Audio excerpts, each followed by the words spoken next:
Hello everybody, welcome back to Elden Ring. Today I'm going to be showcasing you the 4 best great hammers in the game for bleed builds.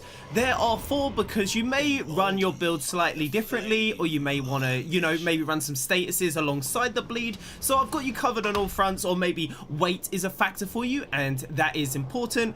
The weapons are, and by the way, I'd love it if you drop a comment and take a guess at which one has the highest damage in the game before we start. And we actually need to grab one of them midstream.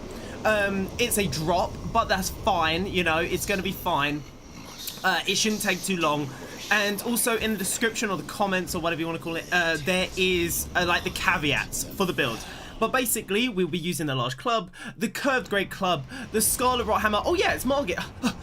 Hello Margaret, how are you doing, mate? It's really nice to see you. You're looking fantastic today. Anyway, moving on. Yeah, it's gonna be good. It's gonna be good. We're gonna be using the great stars, but also the scarlet rot battle hammer. This is an important array of weapons for a few specific reasons. It isn't just damage in Elden Ring.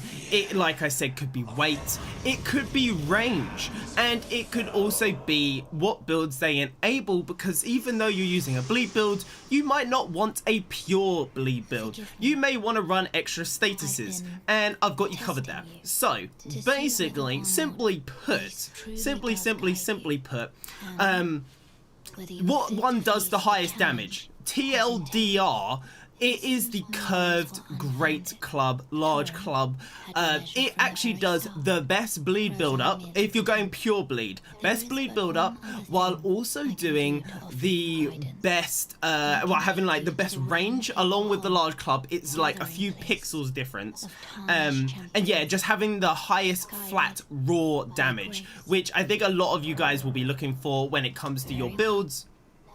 And then you may be like, okay, so Twig, if the curved great club is the best one, the curved large club, because it has like 30 more damage than the other ones, it's a bit longer and highest bleed build up along with everything else, right?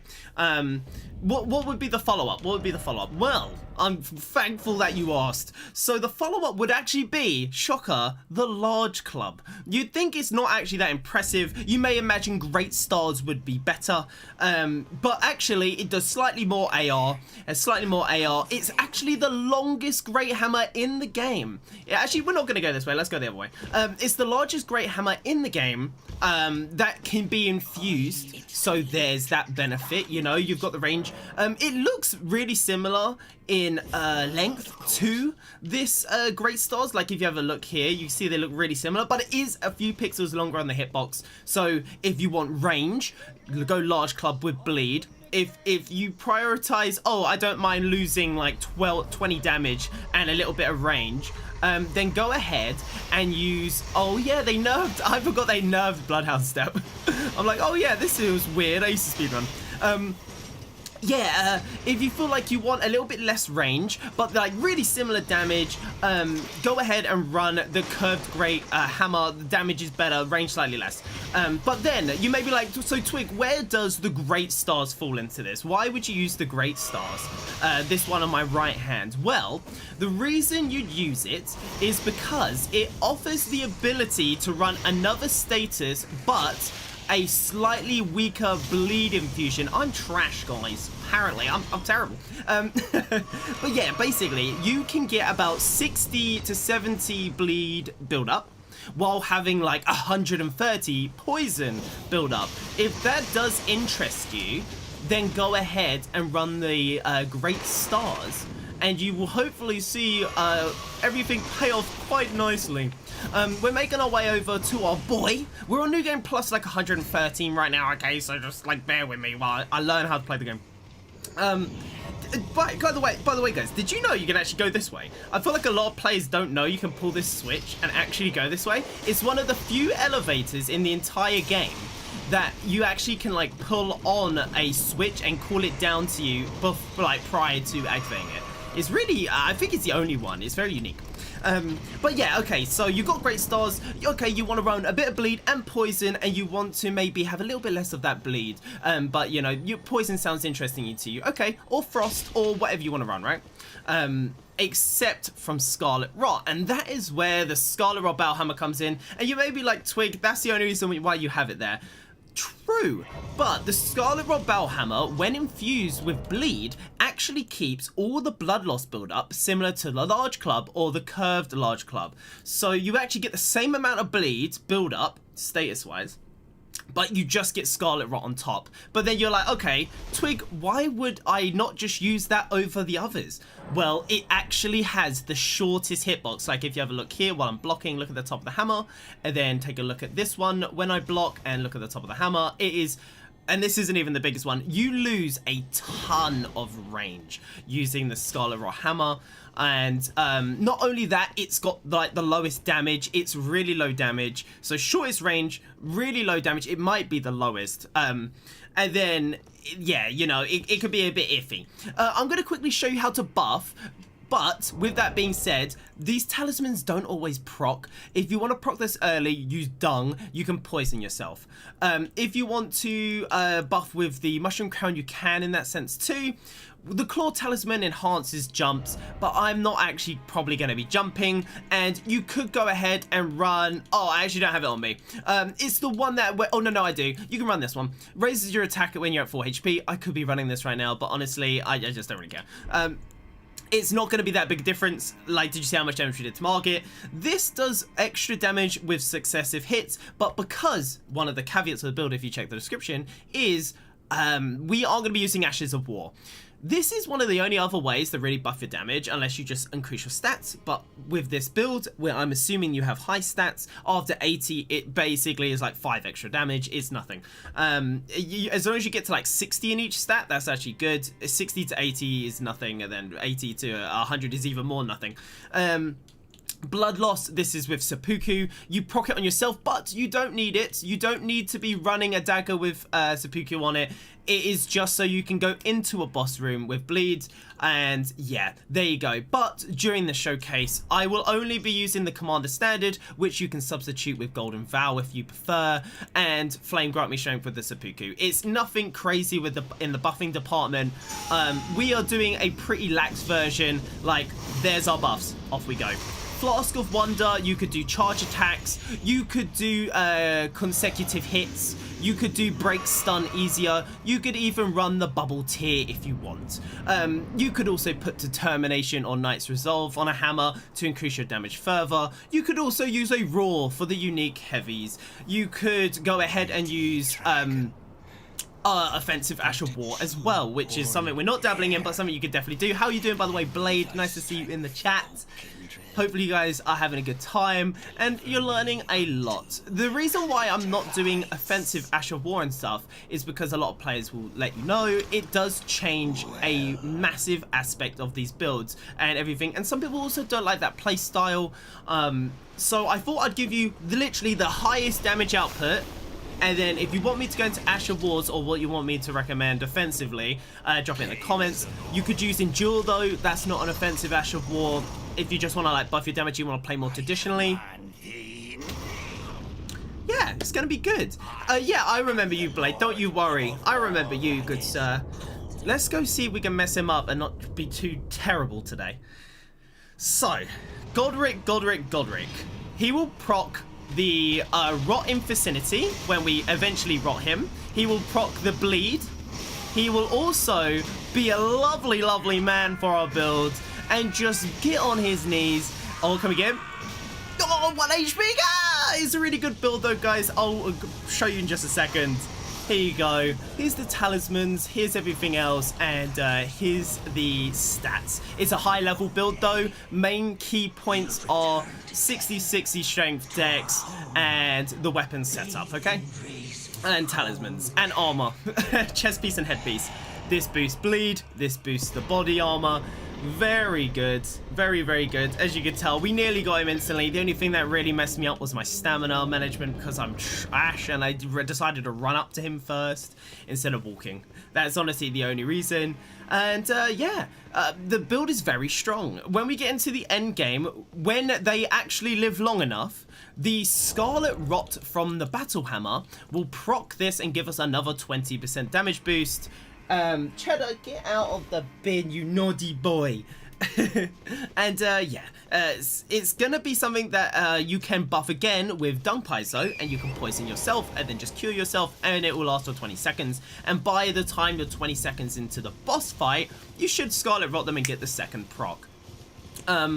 And same for the bleed. It's why you could seppuku at the beginning, but that's the only thing it's giving you. A 20% damage for like 20 seconds, or it's 10 seconds. And you saw we bled Godric within like 2 swings. It's just so the first swing is buffed. It's really not mandatory, and it's why it's really minimal buffs.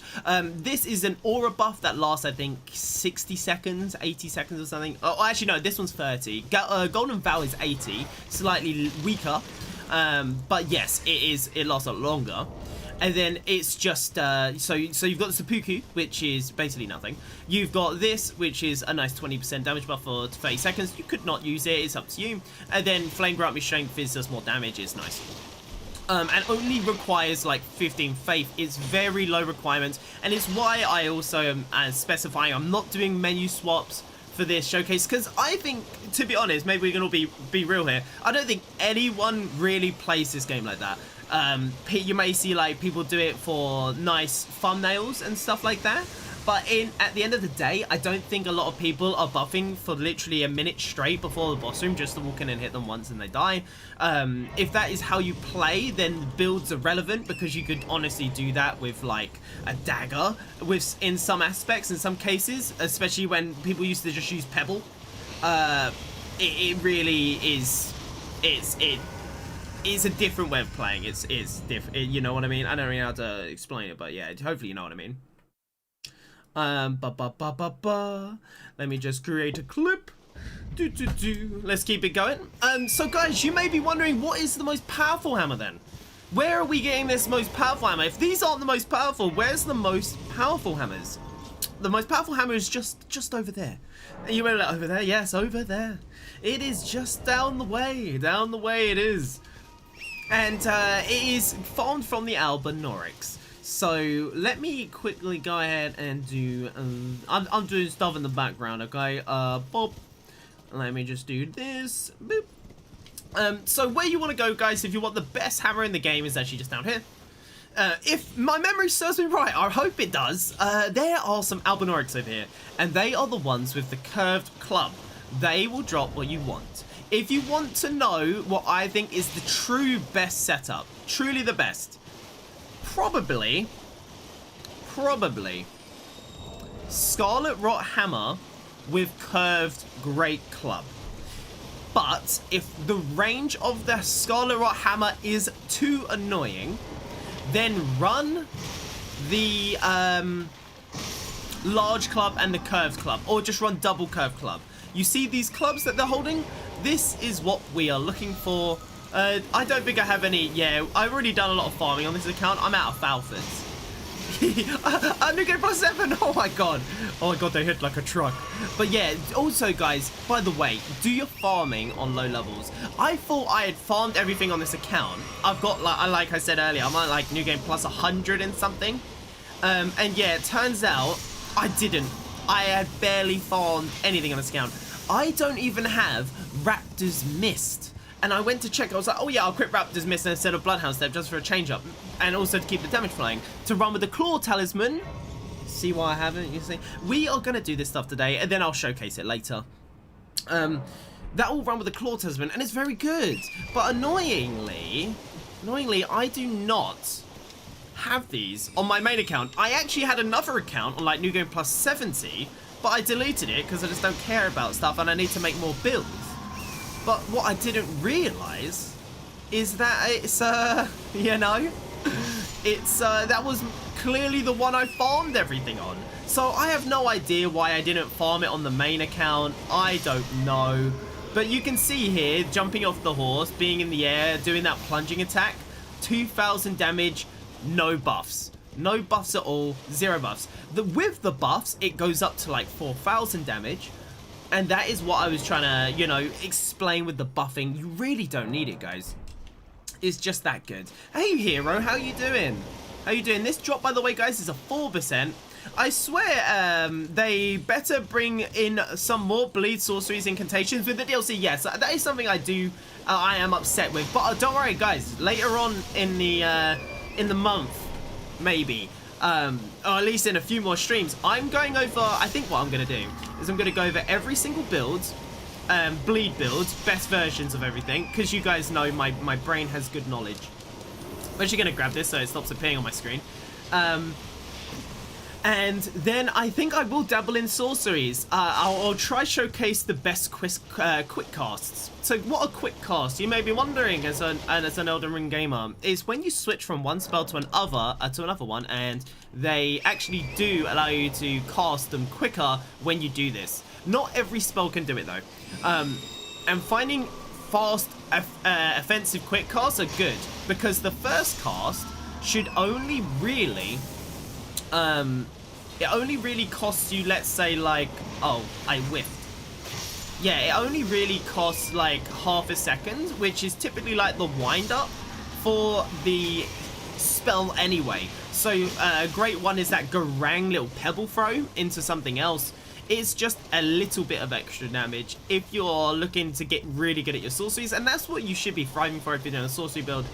If you're aiming to be the best sorcerer of all time, understanding quick cast can really elevate your gameplay, but also add more depth to your gameplay. But I'm doing great, thank you, Hero. How are you doing?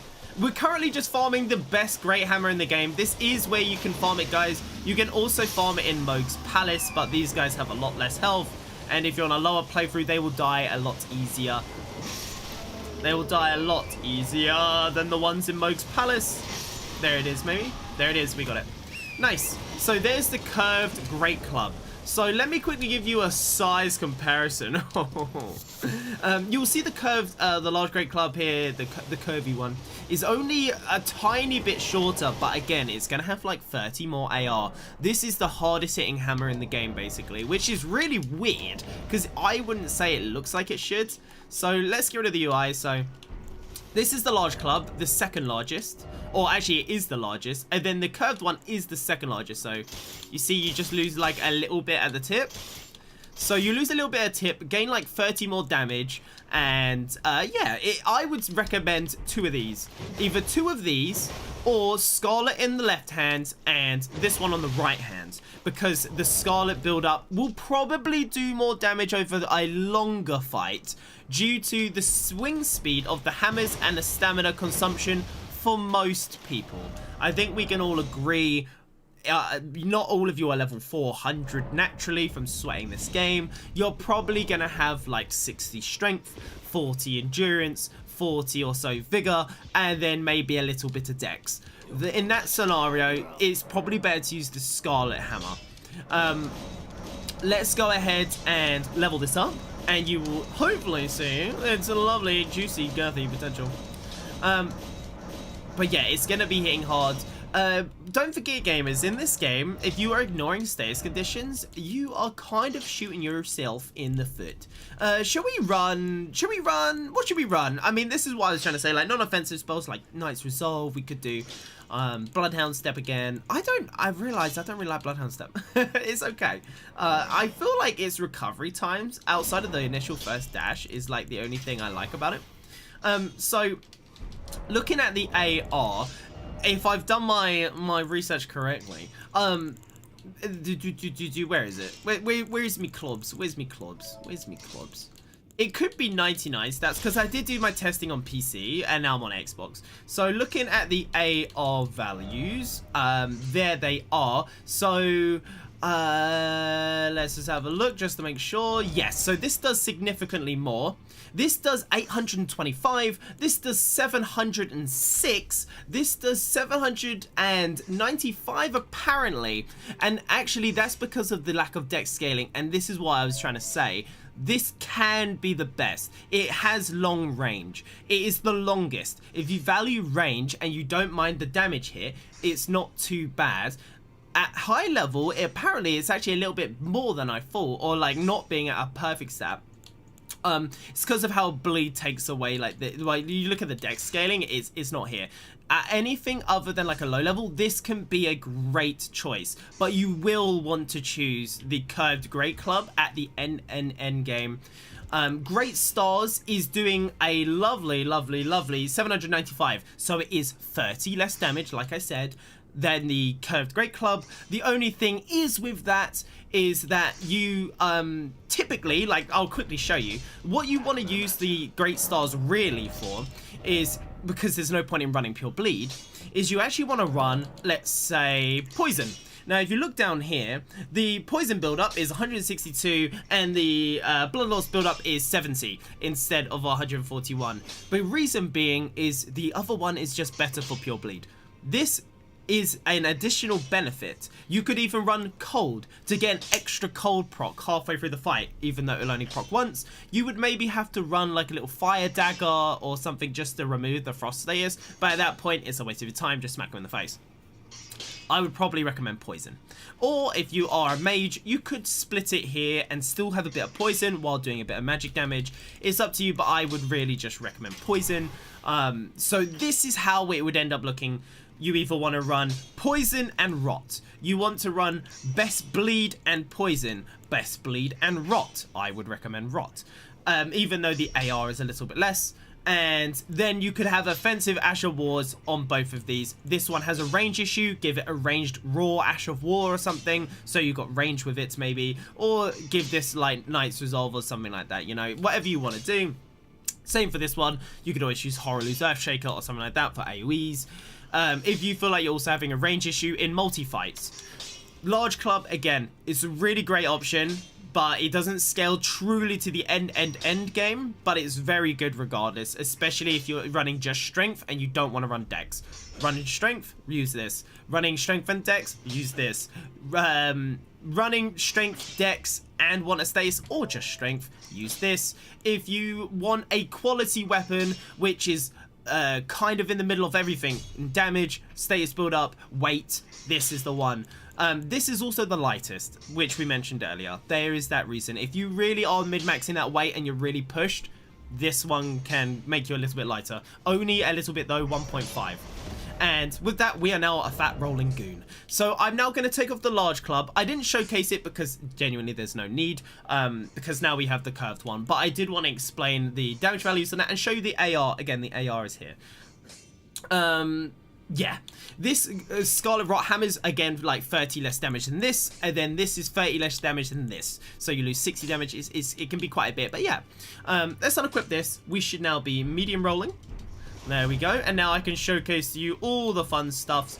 Oh, and by the way, guys, if you want to do a one-shot bonky setup, what you want to do is run like double Knight's Resolve, and then after all that buffing, and then just bonk someone. Just bonk them. Okay, you want to run double Knight's Resolve, do those buffs, go boom, boom, run in, jump, plunge. Then the Claw Talisman will proc. This will be procced. If you poison yourself, this will be procced. And again, if you don't have this, just run maximum HP. And if you don't, if the fight's not long as well, if you're going to one-shot, don't run this either.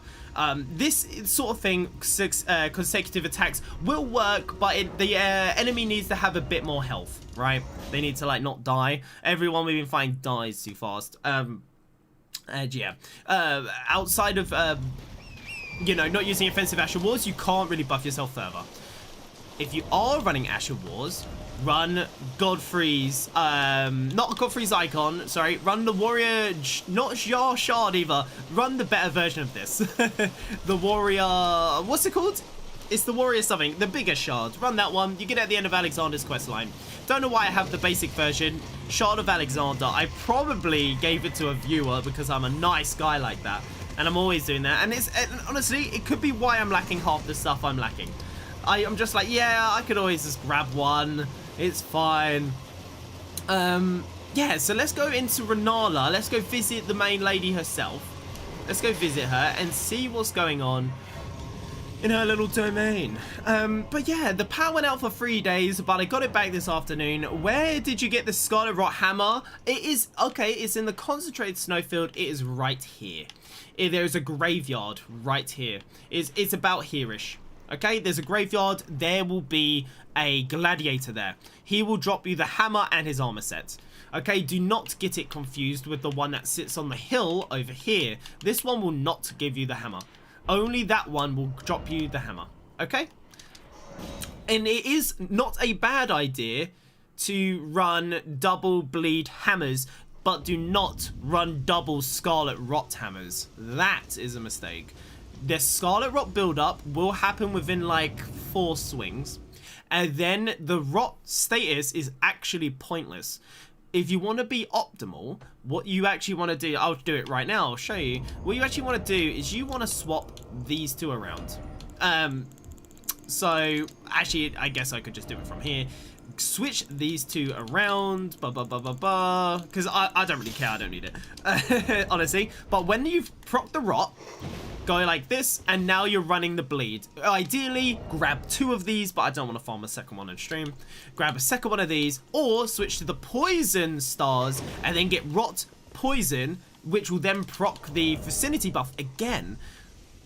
And then, if you're being super optimal, again, have a 3rd one, and have a 3rd one for bleed here, and put your talisman here.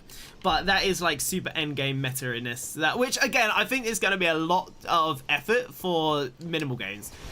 Like, I don't think anyone's going to disagree with that. But yeah, cool. Thanks, Twig. No worries. We're going to go in and we're going to go and pancake Renala. Sam, nice to see you, my good sir. How are you? Yeah, today's going to be a chill stream. We're going to bonk our way through. I would like to show you the double determination setup on Red Wolf of Radigan, but there is the fact that he likes to run around like a bitch. So I think I'm going to get in there and just bonk him, and I'm just going to see how hard we can hit him, yeah? Twiggy, any games out right now that you would say is as good as this one? Running out of games to play? No, it's not. Gaming is boring right now. Really boring. There are a bunch of decent and high quality games, but they've got like game design from 2005 in them, and it's just a bit, it's so uninspired. Even if you look at like the new Spider-Man, mate, I was doing half that shit in prototype. It's like, it's not even bad, it's just more of what I'm used to. Like, I know what I'm getting into as we go through that experience. It's okay. I don't really feel like I need to go through it again. I don't feel like I want to lay down cash to do that again. Guys, could you stop? No, yeah, I agree. Super boring. Nothing good. Nothing with true replay value. Yes, that's another thing. Replay value. Like, something like even... I don't know. What if... there was Lies of P. Did you play Lies of P? Did you play Wulong? Those are great games. Those are really solid titles. That will give you some replay value. You could, if you don't mind a little bit of bugginess, you could do Lords of the Fallen if you want the games really similar to this. You could do Baldur's Gate 3 if you want to change up. That's got really good replay value. You could do... Yeah. Really not that much. You could try out the Borderlands series if you want to shoot it with RPG elements. Yeah, maybe. Faults. Oh, I forgot to put back on the it's a poo-poo. Listen, buddy, you're making me fat roll. I'm wondering if I should, let me just take off put some lighter armor on. There you go. Are you gonna keep tagging me up, mate? Alright, let's start our buffing. I've moved my stuff around. Where did I put everything? Where's the commander stand? Here it is. Okay, so these 2 need to be swapped, and you may be like, why? Because the commander standard buff lasts longer than the seppuku buff, so it needs to be one of the last things we do. Optimizing on the fly so you guys can see what the inventory will look like. Yes, so this should be good. Start with this. Don't know why it wouldn't let me move. Then we seppuku. Then we chug. Then we walk in with the nice resolves active and stuff, and we hope for the best bonk of all time. Let's see how this goes. Doggy, please just let me bonk you. Let me bonk you. Let me bonk you, please. Thank you. You're so awesome. And there you go. Bonk builds, baby. Ugh. Gets my blood pumping. Yeah, that's the recommended setup I would use, but it's it requires, like, you know, 15 seconds of buffing. And again, I actually really do understand not wanting to do that. This is a different sort of playstyle to playing the game more traditionally. Okay, I totally get it. Some people are going to see that and you're going to be like, oh, so you just kind of avoided the fight with your brain. And yes, I did. Yes, I fucking did. But it's, yeah, I don't really want to push that too much. And of course, I don't want to do it too many times on stream. But guys, would you forgive me if I do that to Renala? Can I do it to Renala as well? Just for the memes. Oh, guys, let me quickly clip that too, actually. I need to add that to... Wait, don't crush me. Don't freaking crush me, dude. Okay, we're gonna just create clip. Yeah, I need this for later, so I can, like, if I'm having a day off, I can make a reel. Oh my god, it's Moongram! Moongram! Moongram! Moongram! Moongram! Moongram! Moongram, I love you! I'm your biggest fan! Oh, I love Moongram. Do you guys love Moongram? I love him more than Millicent. Oh my god. Oh my god. Bum bum bum bum bum bum bum bum bum bum bum bum bum bum bum bum bum. Clicking on the UI, doing the clipping thing. Ba ba ba ba ba ba. Ooby ooby oo oo. Let me do the clipping thing. Ba ba ba ba ba. Do do do do do. Dee dee dee dee dee dee dee dee dee dee. Da da da da. I actually don't know how that went. I'm sorry, chat. I promise I'm streaming. I promise I'm doing something. We actually don't want to buff for this. We don't want to buff for this. It's Renala, right? We gotta go for a cutscene. The amount of hours I put into Borderlands 3 is probably up there with the Elden Ring hours. I think Borderlands 3 is kind of shit. Like, it's not even bad, in a sense, but do you know what I'm talking about when I say there is like what am I saying? There's like, I can't think of a single song from Borderlands 3. I can't think of a single unique, like truly unique playstyle like Krieg in Borderlands 2, or even just phase locking, or similar. I guess you could do that with the lady in Borderlands 3, but Zero's Boar, or just dual wielding and just being really meaty, a Salvador or the turret. You can do stuff like that in 3, but I don't know what it is. But they're not like core to your build ever. They're just really like Moses' mech. No one even uses it. You know what I mean? I like the characters sucked. Yeah, I really wish with the DLC they added proper new characters. They added the skill trees, but they're still a bit mid. Yeah, like there are, don't get me wrong, I get there are ways of doing this stuff, but it just isn't a focal point of the builds. It's not like you're building or speccing, or like you can't do a whole play style around it. It's just so mid. Even like sometimes in Borderlands pre-sequel you'd prioritize like a melee charge attack build, you know, or something. Yeah.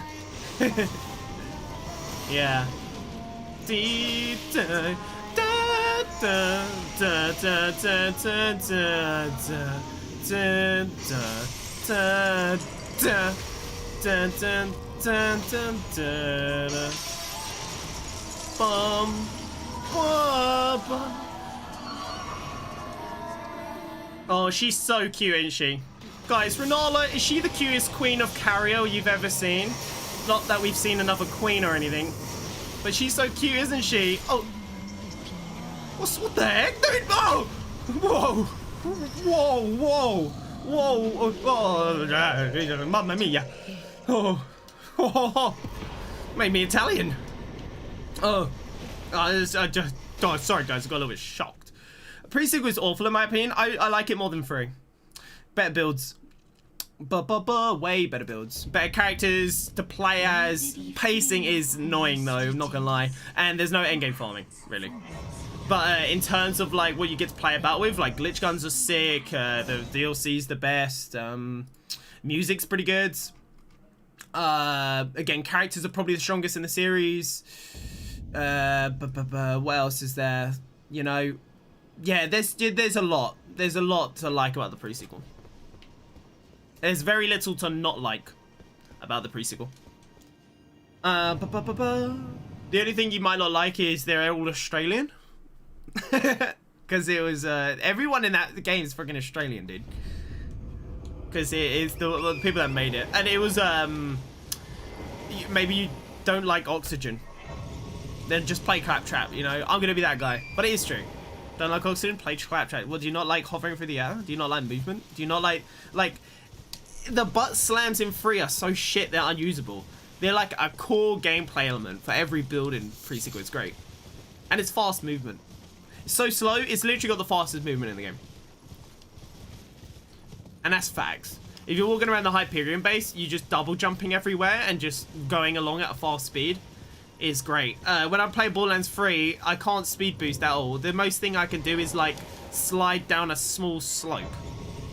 Yeah, it's probably the fastest. Yeah, the oxygen meter can definitely be annoying, especially that it cuts out the audio. I know it's meant to be like a realism thing, but yeah, I'm not gonna lie, I hate that. Like, and the guy constantly like, your oxygen is at 50%, oxygen depleted. You probably hear that every 2 seconds as you're dashing around the map. Especially when you get to dashing with butt slams to reach the floor faster to dash again, you definitely end up having a bit of a gameplay loop with the movement. More than Borderlands anyway. Borderlands 2 and 3 and even 1 is a stag running. Actually, I lie, because Brick allows you to use his skill with a menu buffer to double your movement speed. That's fantastic, permanently. And then you've got Lilith, which is fast. So Borderlands 1, good movement options. Borderlands 2 movement options, Krieg, skill, speed, movement, speed boost. Melee with 0 with a dash, isn't that a thing? You could Salvador skill and maybe get a movement boost, maybe? I'm getting ads for my stream? Whoa, guys, I'm making money! I'm making money! You're actually getting an ad! Whoa! Oh my god. I've never made money. Oh my goodness. I will admit, give me the rest drop in the game. Ah! Why didn't you give me your adult counterpart's head? But yeah, Borderlands 1 is my favourite too. Borderlands 1 Siren is amazing. Hands down my favourite of all the characters so far. I do think Lilith is a bit brain dead. You literally just use the skill, and by the time you end the skill, with the right setup, you just have the skill. So it's just permanent iframes. I love that. But yeah, it's pretty boring. But no, it's good that it's an option though, you know, like especially for raids, like Borderlands 2 raids. I've actually still not done them all because I don't have friends. I did the dragons by myself. I've done Hyperius or whatever the heck his name is, did him by myself. I couldn't get around to doing the Tiki guy by myself. I know there's setups, but I actually just didn't play 0, so it was I was trying to do it with Maya, it's basically impossible. Without friends. Or a lot of grinding for really optimal pieces and stuff like that, and yeah. I did level up Krieg and stuff, but they wouldn't help me either, so. A 15-second unskippable ad. Oh my god, how could Facebook do you like that? Yeah, and sadly you're a sub, so you can't even avoid it. You just have to enjoy that. Let me get paid. Yeah. Yeah, I would rate it pretty good. I'd rate it pretty good. Overall, the Borderlands 2 experience, it just, yeah, the raids, like, people push for raids in Borderlands 3 a lot as well, but funnily enough, as someone who's always played Borderlands solo, I could care less for raids. I just want unique, fun bosses like Troy and stuff like that to be repeatable and not cookie cutter with actual good drops. Troy is a good example, but then you got Tyrene where she always does the same movement. A lot of the bosses always start with the same movement too. Even like the DLC and the Hammerlock DLC for free, like that big mega boss has scripted movement. It's alright. Troy is too easy, yeah, he had like the best mechanics but would just die. And that's what I'm trying to say. A lot of the bosses just die. There's that big one that everyone farms in free, you know, but all that you literally get them to the point where they turn the arena and they're basically dead. If they get to turn the arena at all. I I want like more actual gameplay from the bosses. I wouldn't even mind if farms are longer, or like boss fights are longer, and then if they did do that game design philosophy and they were worried about people moaning, they could just make drops slightly better.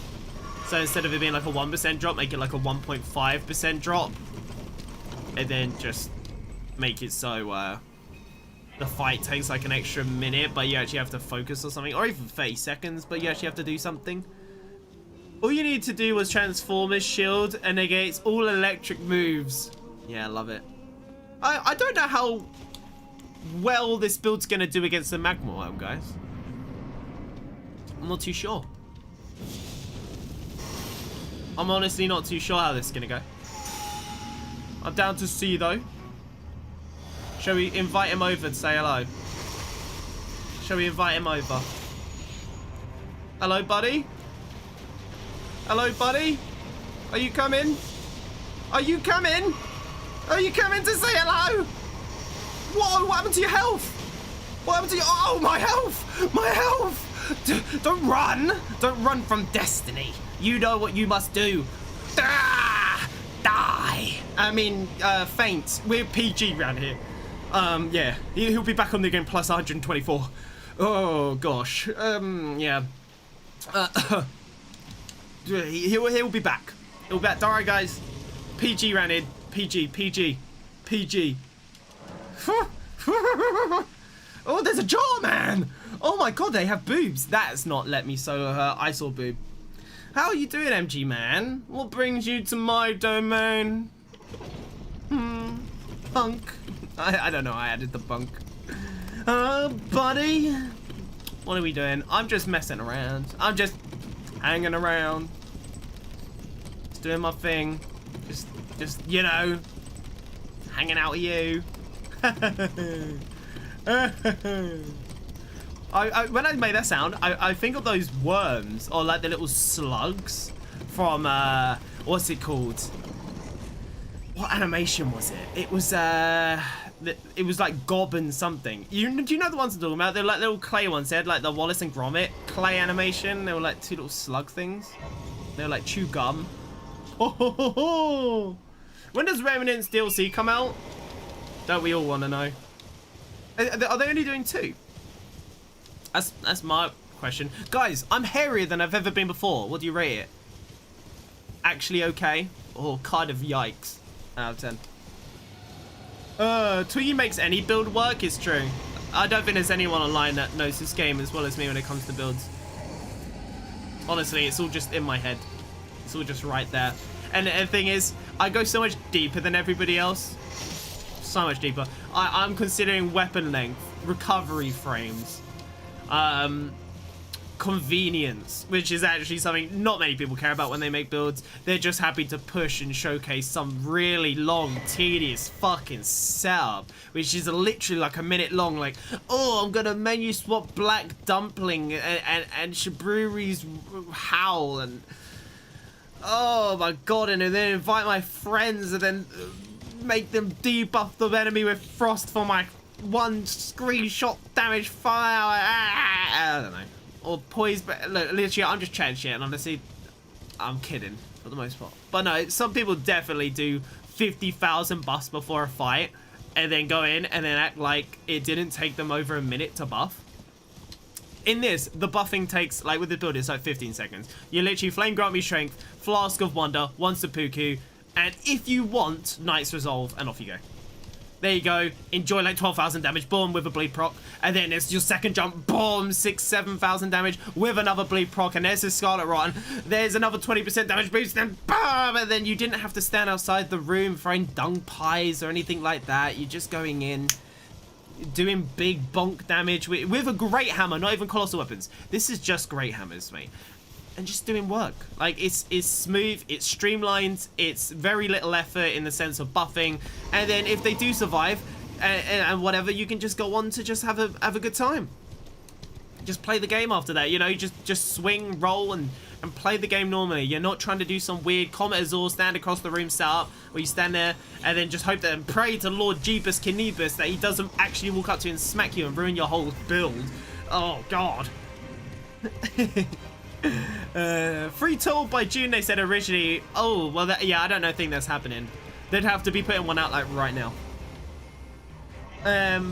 I would agree with that, and can confirm I've been witnessing your many builds for variety styles of gameplay. Yeah, I feel like variety is so important with Elden Ring.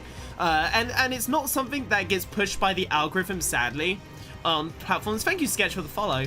But it is so true, I think. I think a lot of people would actually love, here's the best builds for your normal player who doesn't want to spend 60 years getting all these buffs. And not only that, when they showcase all these buffs, it's like you want them to farm the 1 or 2% black dumpling. You want them to farm the 4%, which is this one, Great Club. You want them to then go all the way to like the many different points in the game to make their build, admittedly, is fine.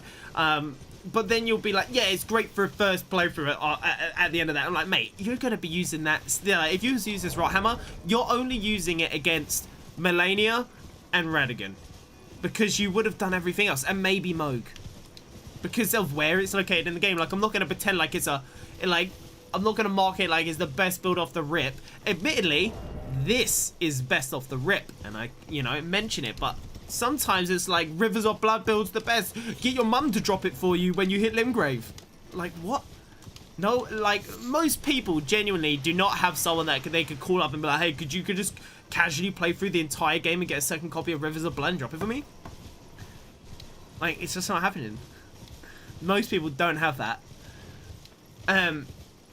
It's the same reason why when I do low-level builds, I always preface it with, hey, you're going to need to be pretty good at the game because you're going to need to fight Omen Moog in the Subterranean Shunning Grounds at like level 15 with a +2 weapon or something, and he's immune to status conditions. Can you do that? No? Then don't do it.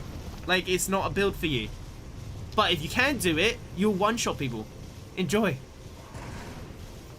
Like, don't paint it out like it's actually achievable by most people, because it sure as fuck ain't.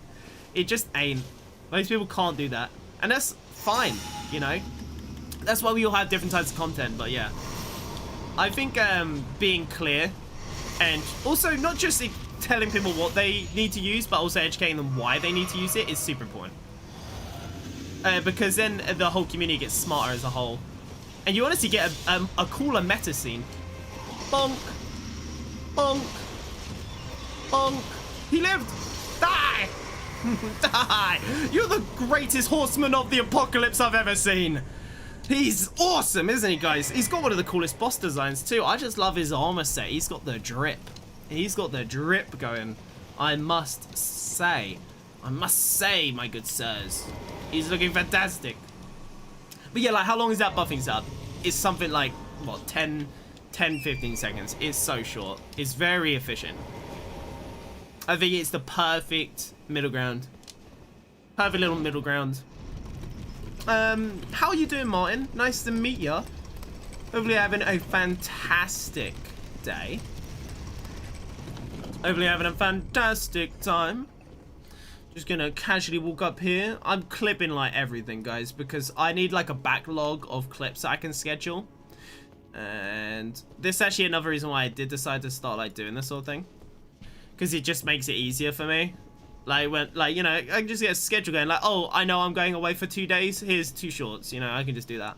I'm actually out. I ran out today of a backlog of shorts, so I need some shorts. So if you end up seeing lots of these, like, 5 to 10 second insta-kill shorts, here you go, like, it's gonna happen. I'm letting you know they will probably hit my feed. At some point.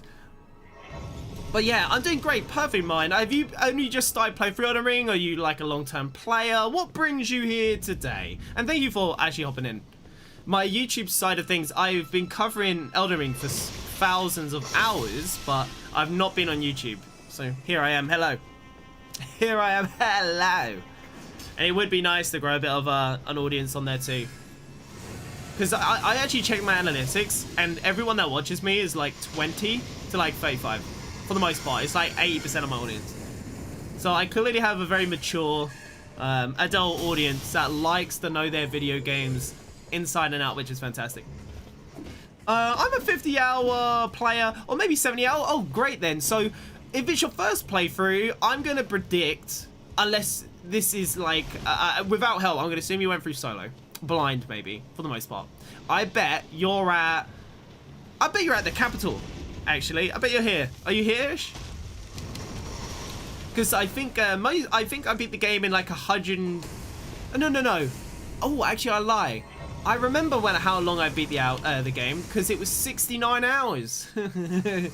Took me 69, but to 100% it to like the post-game last bosses, so to speak, without spoilers, it took me like, I think it was like 120. And then doing all the side dungeons and stuff.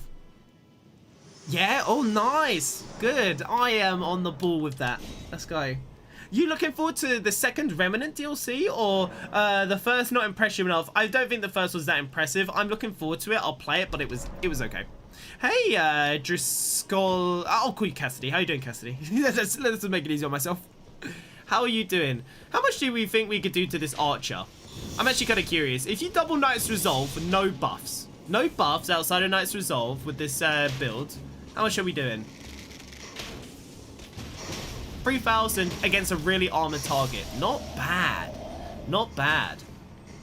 Of course, this build, chat, is also going to drop off when they are immune to bleed.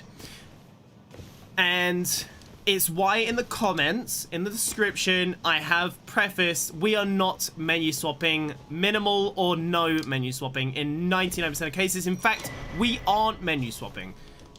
In this scenario, I don't think menu swapping is something most people want to do. I don't think people get halfway through their game and get to this point and they're like, oh yes, let me just level up an entirely different weapon. Or they go, oh yes, let me go and grab an optimal Ash of War for this boss and Google the weaknesses and resistances. They want something that hits hard but is also always going to just be pretty good. This is the highest damage you can do, plus it will still hit hard against bosses, which are immune to bleed because of the buffs. So it's good. And very, very, very minimal pre-buffs and stuff. I'm doing well. I'm doing New Game Plus for my Dex Faith build. What weapon did you choose? What have you gone with? Have you killed the Blood King boss? I've killed every boss deathless. So, yes. I have. Do you want... but when you say the Blood King boss, do you mean... Mogi Wogi? Moog's actually got one of the biggest delays and weirdest swing patterns in the game. He's basically Margit or Morgit's playstyle to the extreme. He delays more, he has bigger hitboxes, and is just a bit jarring.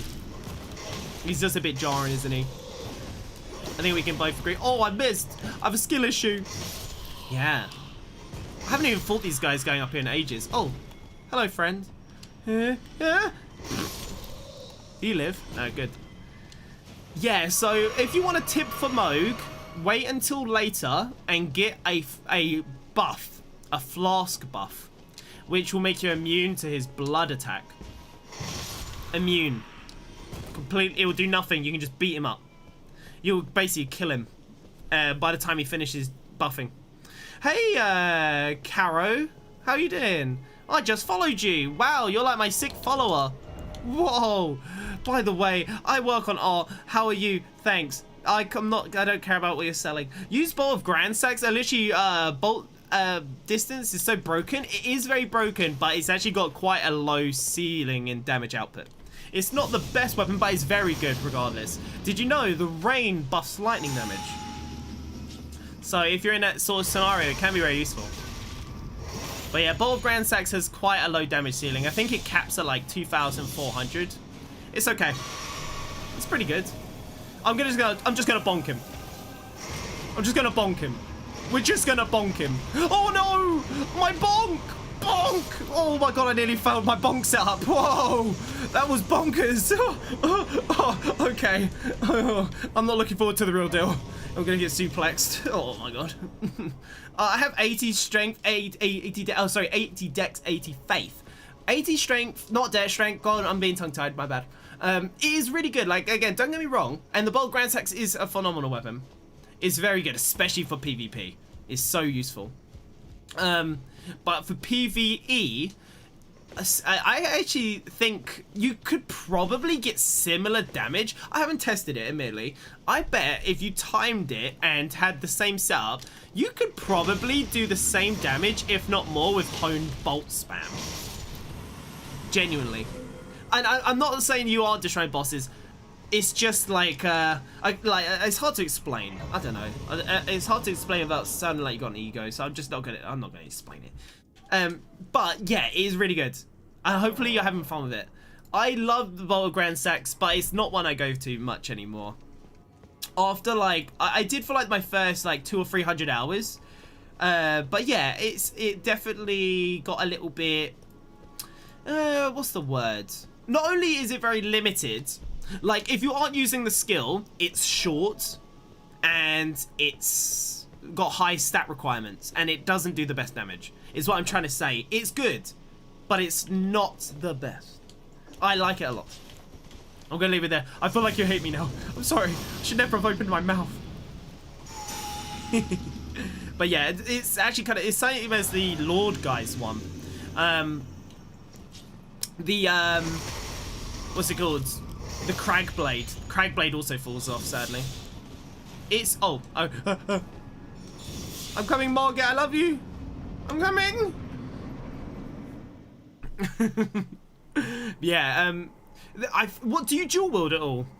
Cassidy, do you dual wield? For my main weapon is a the goggles black blade. Is that the, which one is that? Is that the great sword or is that the curved, like, twin blade, sorry? Is that the twin blade or is that the great sword? It's actually one of the few weapons, if it's the great sword, with destined death on it. I don't know if it functions exactly the same though. Does it do percentage damage of the enemy or is it just a visual? I haven't tested that weapon in a long time. Must have been like a year and a half ago. I remember coming away from it. Yeah, it is the great sword. Yeah, I thought so. I remember coming away from it and thinking, you know what? This is like the blasphemous blade if you want it in like a, if you don't want to be as oppressive. But actually there is also the benefit that they don't fall over as much when you use the skill. Because you do the overhead slam, don't you? Just like the blasphemous blade, but it's just doing destined death, which is good percentage damage, and then, yeah, not knocking them on their arse, which can be very good for the blasphemous blade for stun lock, but I could see it being annoying as well. But yeah, it's a solid weapon. All the gargoyle weapons are very good actually, and you should pay attention to its scaling. For example, the gargoyle twin blade's the blessed twin blade for strength builds, because it scales on like an A or S rank in strength. It's very good, better than the Godskin Peeler if you're strength, for example. I'll read your message in a second, Cassidy. Let me just beat this man up. I love my king, the Omen King. He's so cute. He likes to poop. Oh my god, talking about poop, look at this arena, dude. What the heck? Oh, it's cackered everywhere. Oh, this man needs a diaper.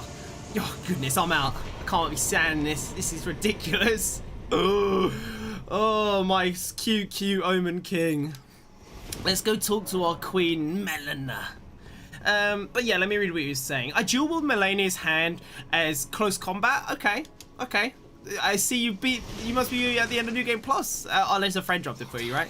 Oh, it's still talking to me. I don't care about your issues. I want to touch the grease. Then I dual wield both Grand Saxes for distance and fast reach attacks. Okay. Have you ever considered dual wielding different weapons for different status elements? Hello again. I'm just curious. Have you considered it? And I do Blasphemous Blade with a seal for buffs and HP theft. Yeah, I love that build. HP theft, actually really strong. It's a solid, like you can definitely improve your survivability if you're one that struggles quite significantly. It's very useful. It's very, very useful.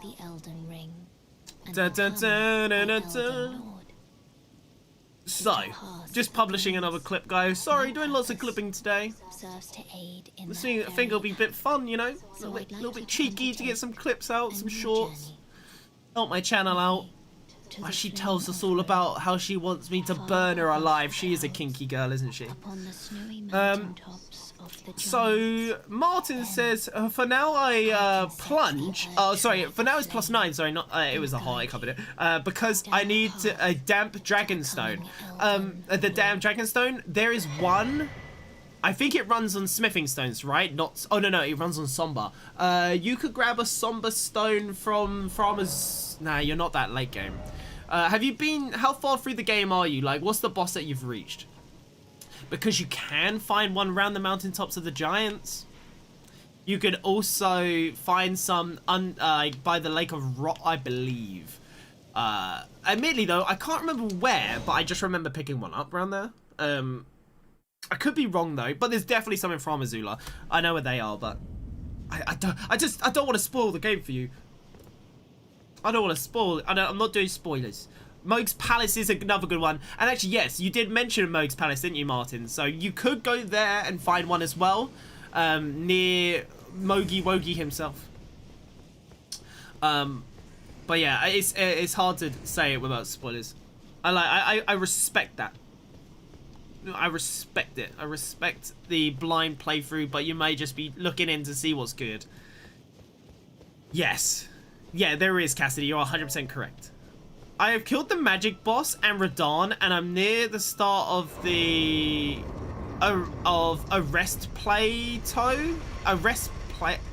Plateau. I killed the magic boss, Renala, and Radahn. Okay, so you could, and you said you've gone to Moog's Palace. If you need the +10 stone, go to Moog's Palace, and there's one near his boss room. It's near that elevator, and everyone's looking at it. If you've been there. And you haven't grabbed it already, that is.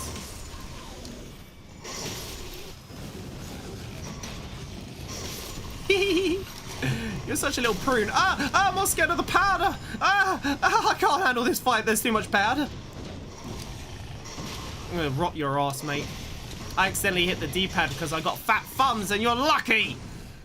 You're so freaking lucky, dude. I'll be back. You come hop on this elevator with me and we'll have a brawl. Come on. Wait, come here. I need to keep my strict. Come back! Why is he not following us? Alright. He ran. The ancient dragon swimming stone in the mouth. He doesn't need ancient. He needs somber. Like, he needs the somber variant. Sorry, not the smithing stone variant. And you can spoil. I've watched lots of Elden Ring on YouTube, so I know lots. Okay. You don't mind about spoilers then? Okay. Have you beat Morgott in the capital? Have you made it into the capital? Because you can also head just over here, just up here. You can start to get ancient smithing stones as well.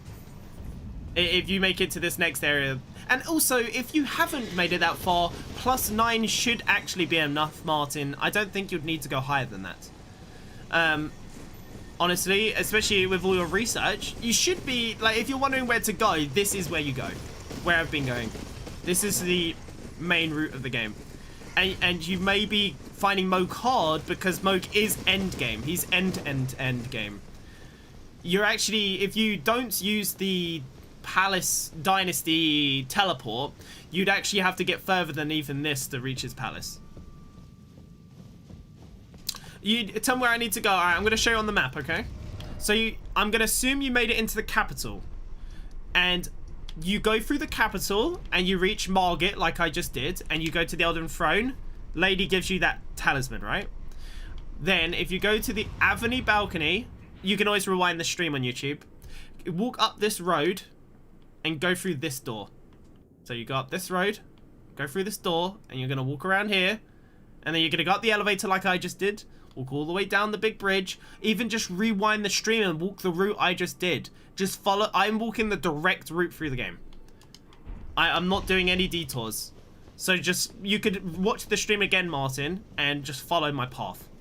And just copy where I go. It's very direct, no side content. If you don't know where to go, best thing to do is watch the stream, but there's also the example. Avenue balcony, walk up the road. If you've beat Morgott. And the door will open. It's the big door. That looks like you're not going to be able to open it with your 2 dinky hands, but you can because you are strong. Because I used to max my Sacred Relic Sword and farm runes. Oh, you guys are all so cheeky. I've still, to this day, like, never really farmed runes, ever. I think I did on, like, you know, I've killed Grail. That's about as far as I get. And I don't think I've ever death reset him either. You know, where you keep him alive and sit down and he actually doesn't die, but you get the runes. Never done it and never needed to. You guys are just so cheeky. Right now, I have to fight with +9 Gargoyles, Bloodblade, that does 1,700. Okay, that's good damage. That is enough damage. Honestly, what the question should now be, what are your talismans, Martin? You're going to get 95% of your damage. Okay, bit of an exaggeration. You're going to get 75% of your damage from your talismans. What are your talismans? Do you want more damage or do you want more defense? Are you feeling like you die quickly? Pump vigor. If you feel like your damage is low, ask for talisman suggestions. Because honestly, that is going to help you way more. For example, the talismans I have right now and my armor give me like I think it's like a 75 or an 85% damage boost. And so I'm not actually exaggerating. It's massive. It's doubled your damage, if not more. I just did that now. Literally did it. Literally talking about it as I did it. Oh my god. Yeah, it's funny. Yeah, farming's good though. I would actually emphasize this though, guys. After your stats hit 60, stop pumping that stats because the gains are like less than 1%. It's really low gains. You're actually better off pumping a different stat that scales with the thing you want to use. So in this case with the hammers, it would be dex. This scales with a C in strength and a C in dex. So you need both dex and strength at 60. If you went to 80 strength and then only did 20 dex, the damage would be worse. You want both.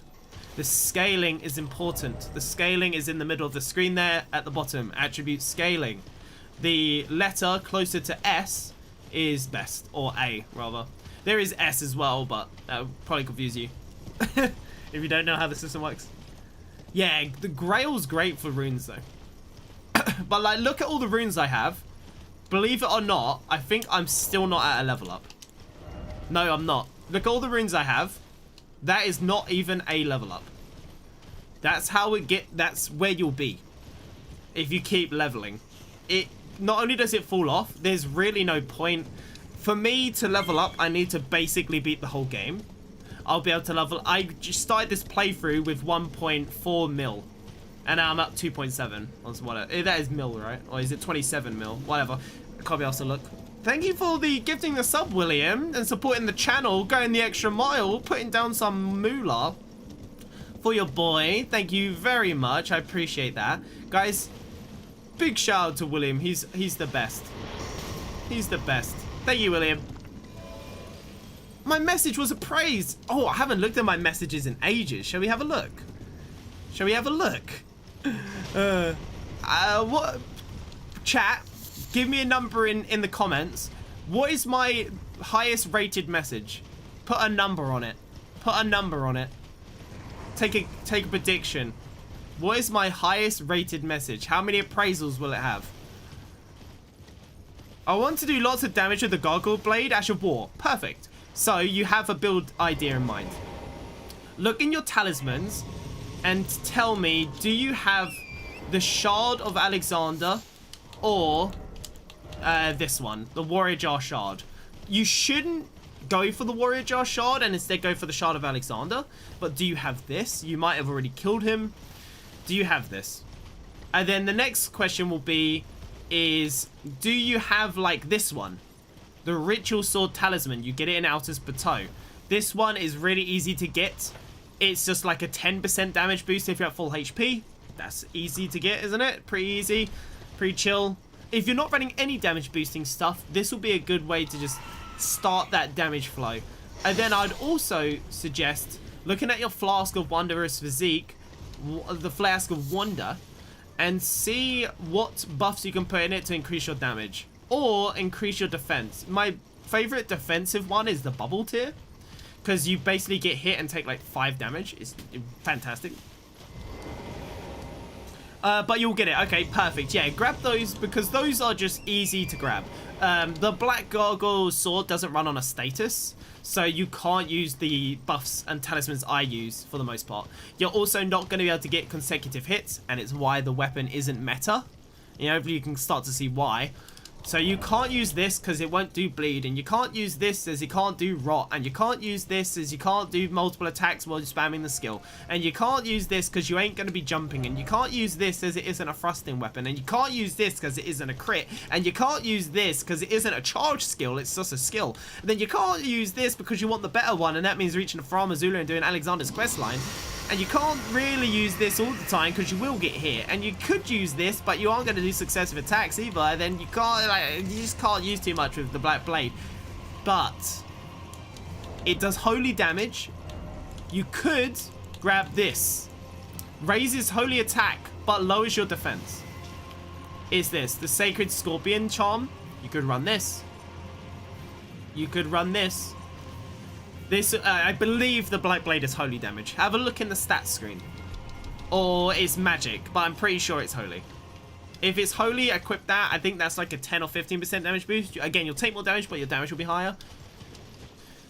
I killed Moog in the beginning of New Game Plus because I used the Black Blade Incantation and Bold Grand Sex to cheese the boss. Wow, you guys are so exploitative. Black Blade is holy, yes. Oh, no, wait. Are you talking about the Black Blade like Malekith, or are you talking about the Gargoyle Black Blade? Because he's talking about the Gargoyle. And that's why I don't know. Malekith's is holy, yes. I realized I said Black Blade, and they're both Black Blades. We're talking Gargoyle, and is that for the Gargoyle or not? I believe the Gargoyles is holy. Anything on the Black Blade is holy. Yeah, cool. That's what I thought. But I wasn't 100% sure. 1 million appraisals, says William. Let's have a look. My best message has 211. 248. Whoa. If only I could get that many subs per live stream, I would be somewhere. Oh. Oh my god. And I mean like followers, not like money subs. Mainly for YouTube. Should be more. It should be. I've put like 450 hours into this character. I'd hope it'd be a bit more.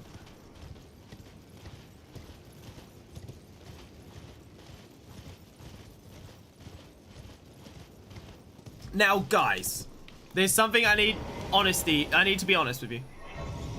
You're about to see my rust. I haven't got past this point in the game in like 7 months. Because all the recent build videos haven't needed to come this far in the game. And I also took a big break from Elden Ring. So, combine them both together, and I am rusty from here on. Okay? So please forgive my... I'm probably going to become trash. Okay? I'm sorry. I might be good. In fact, shall I use the Mimic just to stave off the rust a little bit? I am like half a year rusty from here on out. Yeah, I've gone through it hundreds of times, but you know, it's something like being insta-killed by Fire Giant just doesn't matter if you're rusty or not, you're still like gonna be insta-killed. So yeah. I have seen a message that has 999 appraisals. Hey, don't belittle my messages. Don't put me down. You should say, wow, and spread positivity. Oh, goodness, guys. Goodness gracious. Yeah, you know what, guys, because I am trash, I will use Mimic just to make my life a little bit easier. If you go and, if you want help, stand outside the giant. Oh, are you offering your assistance, my good sir? I could definitely do this. I could. Maybe, I don't think I'm going to die, honestly. I'm just saying it to make my performance look better when I execute, or I'm gonna die before he's gonna like, yeah, he's gonna do this and I'm gonna die. Alright, sweet. Let's see how this goes. Boop. So how much can we do to Fire Giant? This is actually a great test for the build. Oh, I missed. 7,000 on the chain. Nice. It would have been more on his raw leg. I actually hit jump, but it just didn't get the jump input. No, he removed my commander buff with Golden Valve. Bot, don't do this. I've got no stamina, brother. Come here. Come here. Let's regen some stam. Poof. Poise break, we like that. Oh, baby. Fire Giant just got bonked in the back of his head, dude. Poor guy. Hey, thank you, Mimic. I forgot you were here. He's fading away. Yeah, it wasn't too bad. Yeah, see, like, I had to... Actually, no, did I heal? Did I get hit? I don't know if I got hit. I probably got hit. That doesn't usually happen. Oh, strength build? No, this is not a strength build. I'm here if you need it. GG smashed him. Yeah, we bonked him. Yeah, I don't know if I got hit. I don't pay enough attention. That's what I mean. Like, that's for me. Rust means I might need to pay attention. And it feels weird though, guys. You don't understand how many hours I put in, and like when I actually have to pay attention because I'm rusty, I'm like, well, I don't like that. I'm used to autopiloting this game.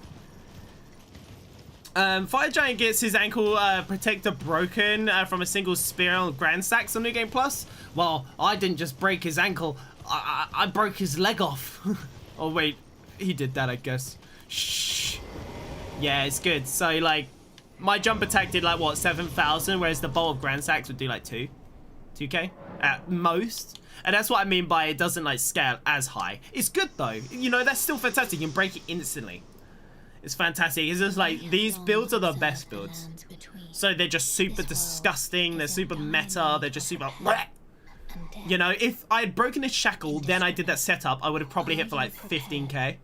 Because his shackle and his leg actually gets less defense once you break the shackle. The shackle gives him defense. Same as like his other leg is bulky. For but a moment. For but a moment. Alright, lady. But yeah, there's so many... That's why Elden Ring's such a good game though, isn't it? There's so many builds that work. You can use bubble builds, for God's sake. And I'm not talking about the horn. I'm talking about the spells. Yeah, they cap at like 1,800. But that's still more than enough to kill most bosses within, what, 3 minutes? Does that sound tedious? Not really. That's fine, you know? I think that's fine. That's a good, nice balance. So can you go and kill the gargoyle boss and test out if it's good? What, the hammers? I could do. Which gargoyle? I think is though, the gargoyle's one of the worst bosses for slower weapons because the twin blade one naturally goes backwards and the sword one is actually kind of fine. So that the sword part is good, but when it's the twin blade, it's kind of iffy. The halberd one also dashes away, slams in, dashes away, slams in, and what happens is you end up just kind of whiffing. You can hit them, of course, but it's like one hit, now wait. One hit, now wait. One hit, now wait. And don't forget, guys, if you do my actual setup that I recommend, this build will actually hit harder because you'll have 2 curved great clubs. That's technically got the highest AR. You would do more, but the status does help, so that's nice. With the right patience and skill, any build can be good.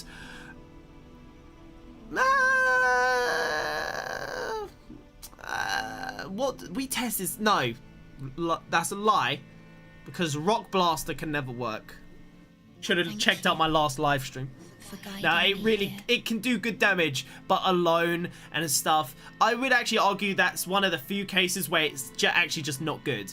The most you can really get on, like, let's say you was fighting a fire giant with Rock Blaster, and you were focusing on Rock Blaster, which is what the game incentivizes with the minor stuff. The range is literally too short. You will get less damage than if you did like just one jump heavy with this build. You get like 400 damage, and then he would move his leg or something. You would not be stunning them. You'd unless you like prioritize on the slam, and then the slam's just not as good as the hammer of Heimer or whatever it's called. Whatever, you know the one I'm talking about. You know where you just bam, bam, bam. Like that's just a lot better, bigger AoE, better damage. There's actually very few spells that are bad, but there are definitely some bad ones. Especially for PvE. Elden Stars is another one that sadly legit misses for no reason. It got buffed in a patch, but sometimes it just flies away at the last second and it just whiffs. And then you end up doing this, what is it, 45 faith requirement or 40 faith requirement cast, big chunk of your FP, hit for like 70 damage, and then the explosion whiffs. Okay. Like, there are some spells that if you truly focused on, I don't think they will work most of the time. And like Rock Blaster, I've done extensive testing. It works until like, it doesn't even work in Lunaria very well because of the magic. It can work in Altus, but it's now starting to compete with things that you find in Altus. Eleonora's Polearm, Horaloo's Earthshaker equivalent, like that skill for heavy weapons. You're looking at, you know, the Great Stars. You're looking at all these weapons that I've been using today. And you've already got the Bandit Curve Sword, and if you're talking about spells, you're now competing with Comet. You are now competing with Comet Azure. What's better, Rock Blaster or Comet Azure? But it's not even like that, right? Like, with enough patience, everything can work. But what I'm saying is that Comet Azure is the exact same setup, but it's just not bad. Because they have the exact same philosophy. Buff up with Terra Magica, infinite FP, hold down the trigger, watch their HP melt. And, you know, various other buffs. Just Rock Blaster requires you to get in their face. So, though I agree, 99% of the time, there's definitely spells and weapons that are just really not good. There just are some really weird ones that also just for some reason are instantly obsoleted by other weapons in its class, which are just objectively worse. And yeah, it's not that they can't work though, and that's what I'm saying. Like, you are right there when it comes to that stuff. It's true, right? You could use it. You're not gonna die just because your damage is a bit lower. Like, that'll be on you. But yeah, it's kind of sad that you can't make everything special in its own way. There's like, I'd say maybe like 30% of the weapons in this game definitely are just a bit duddy, a little bit meh for one reason or another. Ah, I missed. I'm gonna go this way. I never go this way. Whoa, I feel so quirky. Whoa, whoa. Oh, that felt weird. I've actually never run a magic build, so I've never seen. Fair enough. More the reason to follow and watch the streams. I've covered like everything, honestly. The one with the Gargoyle's Black Blade, is that the one in what's it called? It's not Scarlet Aeonia. Come on, brain. Caelid. Caelid made all roddy by Scarlet Aeonia. Come on, brain. Work, damn it. Have you guys enjoyed this live stream? I want to do this for every single weapon class, maybe. Oh, my ass! Oh, you pounded me so hard. He's coming. He's coming. You know what, guys? By the way, just to make my life easier, I think I will use Mimic. So don't judge me. So don't freaking judge me. Okay? Near Death Eater chap. What's this? I'm listening while playing myself perfect. Oh yeah, by the Beast Clergyman. So it is that one. Yeah, I can't. Again, I'm months rusty. I have not. I don't actually find myself going that way either because there's just no thing. There's nothing over there, is there? Nothing over there for someone like me. I don't need the defense talisman, and Garang's stuff is typically pretty mid. This is buff, so I don't get fireboards. My buffs are probably going to wear out, honestly. Shall I go in for a bonk? Should I just go for a bonk? He's going to jump. Yeah. Bonk. Oh, my buffs wore off. No! No! Oh, look at that damage. Oh my god. We are running max damage, and that does equal less HP and defense and stuff, guys. And hopefully this makes it evident. It is hard to run these builds in a sense. You'll get one shot. So be careful. Slam-a-jam. Let's go. Don't want to bleed proc him too early. Let's buff up again. Yeah, so my build's running very low defense. But what it makes up for is damage. We'll just triple roll it just to be safe. And we win. Oh, you were 1 HP? Okay. I was going to say, what the? Yeah. Mate, I lost 90% of my health in one swing. Minimal defense. Max damage, baby. I think a lot of people that watch my content do know. A lot of my builds are glass cannons. And in a sense, you do need to know the game in that sense. Like, knowing how the AI is going to function so you don't, like, jump attack early and just get yourself one-banged. Like, that jump attack from the God Skin that they opened with would one-shot me. It would. There's some moves you need to be careful of, and others you can just trade with. For example, like that fire. The fire. I jumped into it and got the jump. Took 1 tick of fire damage. Like, who cares? You know, who really cares? It's nothing. For Arm Bridge, that is where it's at. Yes. I could go over there in a second. I don't actually know how well the build would do against the Gargoyle because I'm running the Scarlet Rot Hammer, which actually has low AR, and they can't be rotted, and they can't be bled. So it's actually going to just be kind of unoptimal. This version of the build isn't optimal. Like, that's why, as well, I want to go for, like, every best bleed setup, and then, like, maybe do best frost setup or something. Just so I can showcase that against enemies that are immune to bleed. So you guys have that option that you can pivot to. Oh, I'm nowhere near it, guys. I would have to do so much running. Like, I'd have to run from the beginning of the game. That's so long. Yeah, I could take the teleporter, but it's still very tedious. Use the Mimic is gonna be better. That's something with this build too. I have not been showcasing it with the Mimic until Fire Giant. The Fire Giant and, like, the Mimic or whatever. Sorry. The Mimic makes it look very spicy. If you want, if you find that the Scarlet Rot is not proccing, Poison is actually easier to proc than Scarlet Rot in most cases. Most enemies will get poisoned faster than they'll get rotted. So do keep that in mind. I could die with bad RNG. Don't hit me, birdie. Don't hit me. Don't hit me, birdie. Don't hit me. Don't hit me. Don't hit me. Nice. I think we're good. Birdie could still be coming. Nice, he got burned. We could take down the dragon, why not? He might one-shot me, though. Boom! And boom! Nice. Oh, I went for a greedy... I think he's one more hit off bleeding, you know?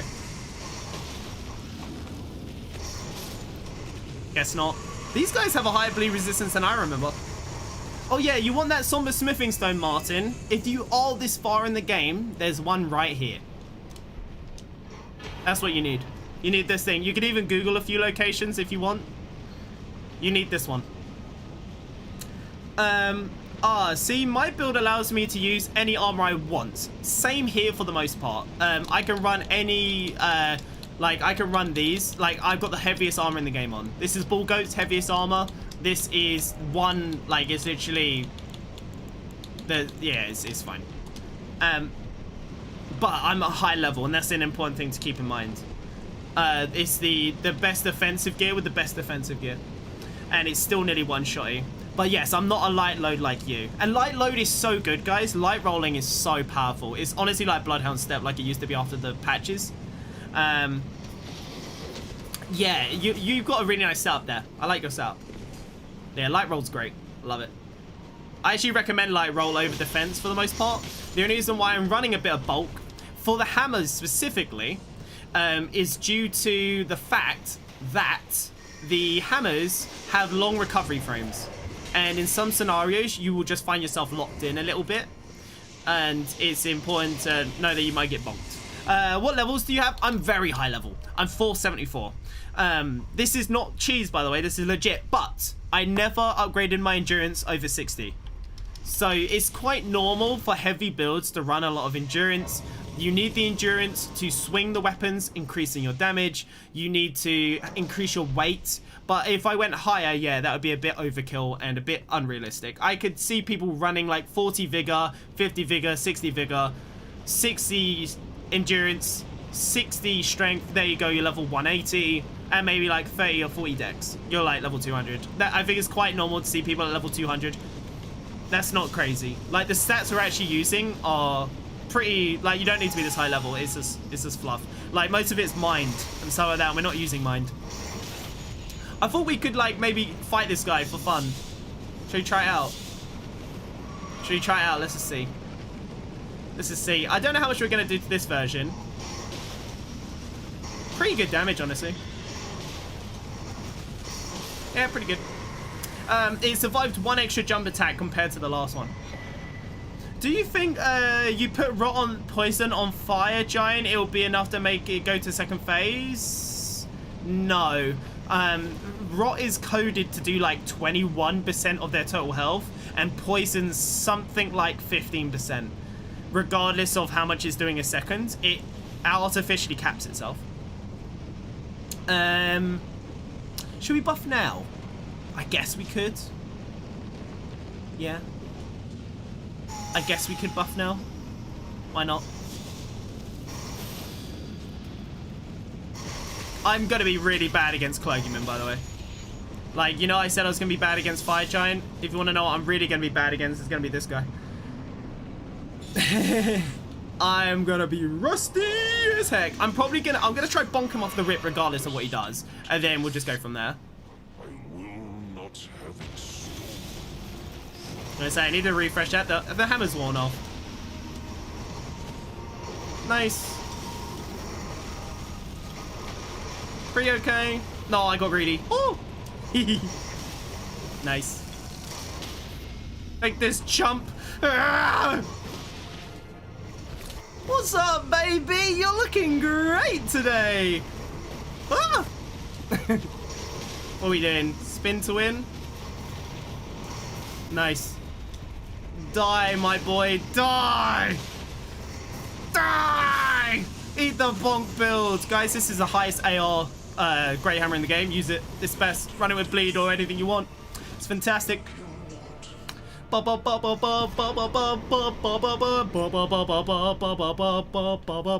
you go. We are done. He is dead. I didn't die. I don't know if I got hit, but I was scared for my life. Oh my god. Did I get hit? I can't remember. I can't remember. I have a goldfish brain. I actually do. I don't know if I got hit. I might have done. I try to always not get hit or something impressive like that. I don't know. It's so irrelevant. You know, people flexing. I don't need it. At this point, I know what I'm capable of. Probably. I think we've done a few hitless playthroughs, but I just don't remember. I just don't really remember. Probably on the channel somewhere. Made like 500 videos, I don't know. Is unbound. No, not the Rune of Death. You didn't? Yay, I won! I'm the best. My endurance is 55. Yeah, see, your endurance is high too. It's good. You can get a light load really well in Elden Ring. Like, a light load, oh my. Yeah. So will you go to the Gargoyle boss? No. It's too much time. You're just gonna have to trust me, and when I say it wouldn't take that long. Okay? You're just gonna have to believe me, Martin. You can find...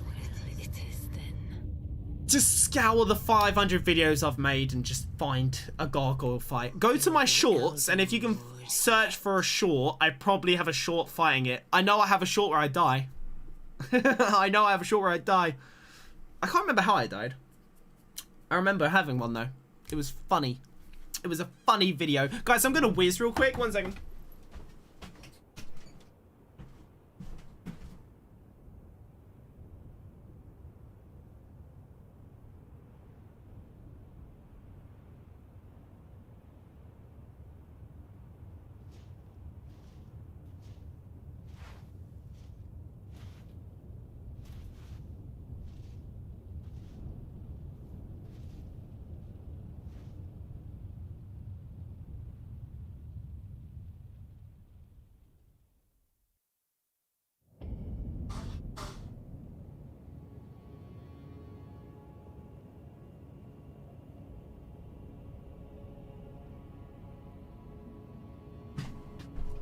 I'm back. I'm back. Hello. Hello. I whizzed and shiz. Gideon, you know, Gideon's actually going to be quite hard. Because he is a humanoid boss. And the humanoid bosses are just coded to roll through your stuff. And it's genuinely just like a flat 50% chance they'll roll if they have the opportunity to. If I run and jump attack at him after he's doing his monologue, I'm not going to one-bang him probably. If he does survive, it's gonna be interesting. Because I think he'll start really panic rolling. You know, I think he's really gonna start spamming it. No, it's definitely not. It's the 2 gargoyle fight. Oh, you want to go, what, the one? Don't do that fight. If you're stuck on a double gargoyle, do Ranni's quest line. It lets you skip the double gargoyle. You teleport past it from her tower. Okay? Just don't do it. It's actually, and I think the double gargoyle fight is one of the worst designed fights in the whole From Software series. They have no flow. The poison spam just is so silly. It's not a well-designed fight. Because no matter how good you are, if the poison is what the AI starts spamming, you simply can't do anything about it. Just can't. Guys, I'm so sick of this guy constantly monologuing, dude. He's so jarring. Oh! He's so jarring. Don't roll. Thank you. Uh oh, I'm dead. Oh, I nearly died. Oh. Nah, guys, like, Gideon's scary, dude. He's one of those bosses where, like, if you mess with this thing, and you know, do you see the recovery frames on the jump? Like, I can't roll for a few seconds. It's like, let me move. Yeah, and he can just kind of ring me. Yeah, it's kind of okay. Scepter of the All-Knowing. Gideon can definitely go downhill so fast. At launch, everyone always memed about him, but I think it's because everyone was just running rivers of blood. Of course I wasn't. I was using one of the worst weapons in the game, the Watchdog staff, because I am a cultured soul. But, with that being said, yeah, rivers of blood will of course melt him. Renala's dead! Yeah, mess her up! Mess her up. Oh guys, I can level up! One time, let's go! I didn't even realize. What should we level up? What's super important? I'm just pumped. Look at my vigor. It's actually so high, and I still need to get one shot. I need more intelligence. Oh God. Yeah, I guess actually we'll do a little bit of intelligence. I'll pump that intelligence, baby. How many rings does it take? 2 mil. It's closer to 3 mil. Yeah, 3 mil. 3 milli per level. So basically you just have to constantly play Deathless if you wanna, or of course farm the birds, but the bird, like, oh God, I couldn't think of anything more boring. Like, genuinely, because it doesn't change much, so it's like, it's kind of like wasting your time.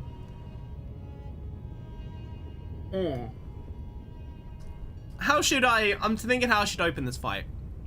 Shall I go for a bonk, jump bonk? Then should I just roll instantly and hope he doesn't uppercut me straight away? Or should I let him uppercut? Let me know in the comments. What do you think? Go straight for it or let him swing?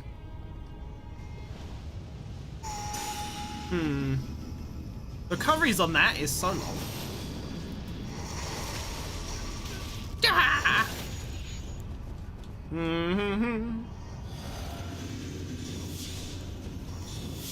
I think the buff on Nice Resolve could be longer. It runs out real quick. AO roll side, bonk, bonk, bonk. AO roll side. Well, he's gonna come at you immediately, yes. So typically you can actually, I've done it with curved swords, but I don't know if you could do it with the hammer recoveries. Curved swords, you can actually attack him off the rip and roll. The recovery frames are fine. I might be able to do it with the hammer, but there is the chance that I'll get smacked. Curved swords will work, daggers will work, straight swords will work, scythes would work, spears might work. Heavy thrusting swords, I don't know. It's the heavy ones, basically. Tarnished warrior. I am a tarnished warrior. Spurned by the grace. What armor set am I wearing? Oh yeah, I just remembered. Like I said, I have a memory of a goldfish. It's weird. I actually am starting to discover that I go through like my entire life just, I'm not winging it, but I actually just go on my instinct all the time rather than actually calculate anything. But my instinct is always so good that I just don't know what's happened and I've just done it. I don't know how to explain it, but like that's just it. It's not just games either. It's like, even like when I go, like if someone throws a ball at me, I'll catch it and I won't even really clock that something's fine. I'm just like, oh, nice, got it. Thank you. I think I daydream way too much. And if I can't do that, then I get tired. And I get like, oh, I get really drowsy. I get that when I'm playing like Lords of the Fallen or something. Like if I do this first try, I'm good. Let me instinctually do it. If I need to focus, I disengage. I don't want to have to think. God. I'm going for the bonk. Going off the rip bonk. Boom. Boom. Free aim, baby. Boom. I'm going to kill him. I'm going to just kill him, dude. Oh. Oh. That could have been scary, couldn't it, guys? Let's go into the next phase. Oh, no, no stamina. I've messed up, dude. Oh, don't hit to kill me, please. Oh, God. I've died. Oh, fuck. Yeah, my builds, man. They require execution and good looks. And, mate, he must have thought I was ugly because he killed me. Yeah. Guys, I'm not kidding when I say this build will be insta-killed. You need to play perfectly or it's not going to work. And, of course, when you play it, just put on better armor. Just don't play like me. Just don't do what I do. Do as I say and not as I do. But the extra damage is nice. That's why I use it. Yeah, this guy is very hot. Wait, what? Yeah. He's so hot. I love this guy. I think my resolve will run out, actually. Because he has to walk over now, doesn't he? So I'm going to just rebuff. Dun, dun, dun, dun, dun, dun, dun, dun. Take this. And take that. And take this. And take that. Claw build meta, baby. Oh. Ah, don't free aim him. Ah. You know what confused me? I like, know what I said? It's all instinctual. It genuinely is. I didn't even look at what he did. I assumed he was going to do the AoE. Didn't even look at what he was doing. He did. He just decided to do another swing, which is weird because he was already at the damage threshold.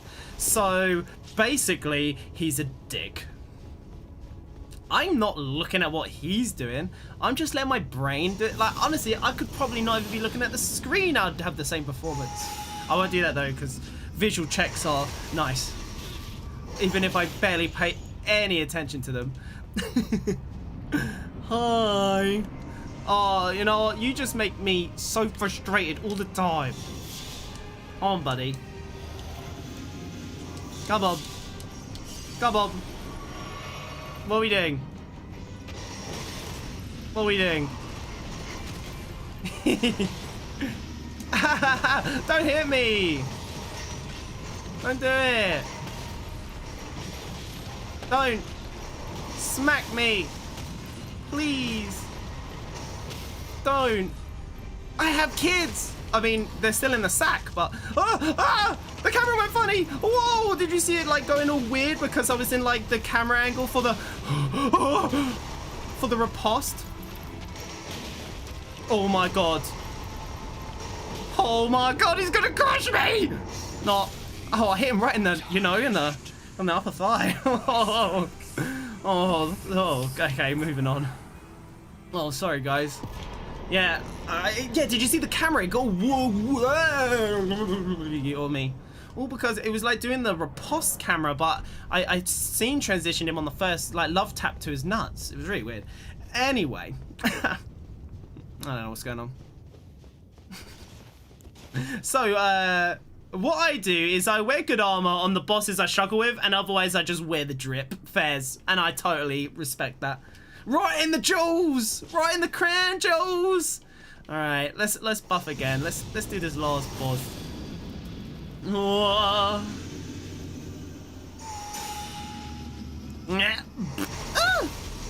Right in my kidneys. And then we and then we weird. Dun dun dun dun dun dun. Bum bum bum.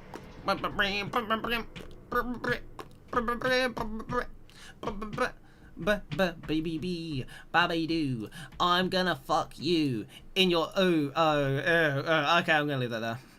You know what? Just cut. Not worth it. Cut it out, guys. Even drop the like on the stream and followed and turn on the notification bell because that's what content creators say. Fair enough, I didn't tell you to, but now I've told you to. So I expect 50 million likes to come through right now. Okay? And then, yeah, that's all I got. Did I sell you on it? What would you like to see next? Actually, genuine question. Drop a comment. What weapon type do you want me to cover next? What weapon type? Let me know in the comments. Let me know. I will Drip to fight Melania, and I beat her in 3 tries. First ever. Ooh. It's all those videos you watched. Have you done spears yet? This is the first ever one I've done in this little, like, go over again series type thing I'm doing. At the launch of the game, I did it all, but there's been so much patches, I'll to do it again. Random Hero says whips for bleed. You want to see, and also it will be bleed. I'm doing bleed first, then we'll go stuff for stuff. Never watched people fight Melania. Damn. Guys, how hard is Radigan? Because I can't really tell anymore. Because he's really got a lot of HP. But when you, like, I don't know, bonk. Bonk builds are just... I did not press that button. I did not press that button. Literally, why would I swing in the open air? What? He just swung. For no reason. Maybe... it was the lag of the teleport. And when I jump LB... like, when I jump attack, guys, I always double tap really quick. I go tap, tap. I just go like that just to make sure, but that doesn't make you follow up. Maybe it had a frame rate dip, and then it somehow staggered my input. I have no idea why. As soon as I saw that, I was like, well, now I'm dead. I don't know why I did that. Great. I've always had that issue with Elden Ring specifically, though. I don't even know why, but across all the updates, across all time, it's just a thing. Sector's the charm, though. Let me in. Let me in. Listen, mate, you went to kill me before because I had a skill issue with my button inputs. Oh, and I had a skill issue this time because I just wanted to see if I could just poise break you. Ah, come on, dude. Poise break. What? Okay, now I genuinely want to know the data. So, 2 Great Hammers, jump attacks. I hit him 8 times, or was it 10 times? Is there a buffer where they can't stagger when they're in the transition period of their boss fight? So what Radigan did there is that stomp transitions him into his next phase. It's a unscripted, no cutscene phase change, and there's a chance he won't jump after that stomp, which makes him always stomp again. He'll never do anything else. He'll always just stomp. He did it 3 times in a row, which, by the way, incredibly rare. But with that being said, it's interesting that he didn't stagger. He's so cheeky. I hate him. He's not even that bad, guys. It's just interesting. Yeah. I've never really seen him, like, I think it was with colossal weapons, it's like 3 charged heavies. Or it's like 4 jump attacks. I don't really remember the great hammer poise values, but I wouldn't imagine they were that low because they're striking damage. But maybe. I'm trying to use Placidusax's thrusting swords. Yes, that is the Cragblade. Run that with the Bolt of Grandsax. One in one hand, one in the other. Put the Cragblade in the right hand and two-hand the left-hand weapon, the Bolt of Grandsax, when you want to do a ranged snipe. Because the Placidusax's thrusting sword is better for melee range. And if you're at melee range, you would want that quicker than you would want the Bolt of Grandsax. They both run lightning. Run the lightning Scorpion Charm or something. If you didn't mind losing a little bit of HP, go ahead, run like Godfrey's Icon, get to charge skill boost, because that does work for the Placidusax's and Bolt of Grandsax's skill. Then go ahead and, because you can charge the Bolt of Grandsax, right? And then, yeah, Shard of Alexander it up, and lastly use like the Spear Talisman or something for thrusting sword damage or whatever, because you probably aren't running bleed or anything like that. You should try those things. They'll probably increase your damage quite a bit. Yeah, anyway. Don't cheese me, mate. Don't cheese me, mate. Don't cheese me, mate. Don't cheese me, mate. He jumped this time. Fantastic.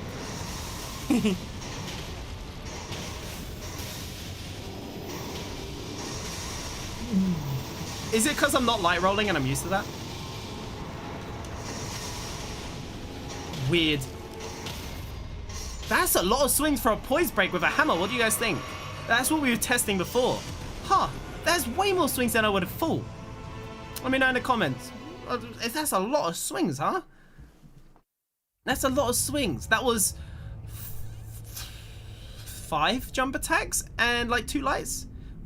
I don't think it used to be that high. I think I used chat. I mean, no, I probably don't poise break him with the curved swords, but like, huh. That's surprising. That's surprising to me. I'm shocked, actually. So, guys, there also needs to be said. Oh, didn't it look I was two-handing?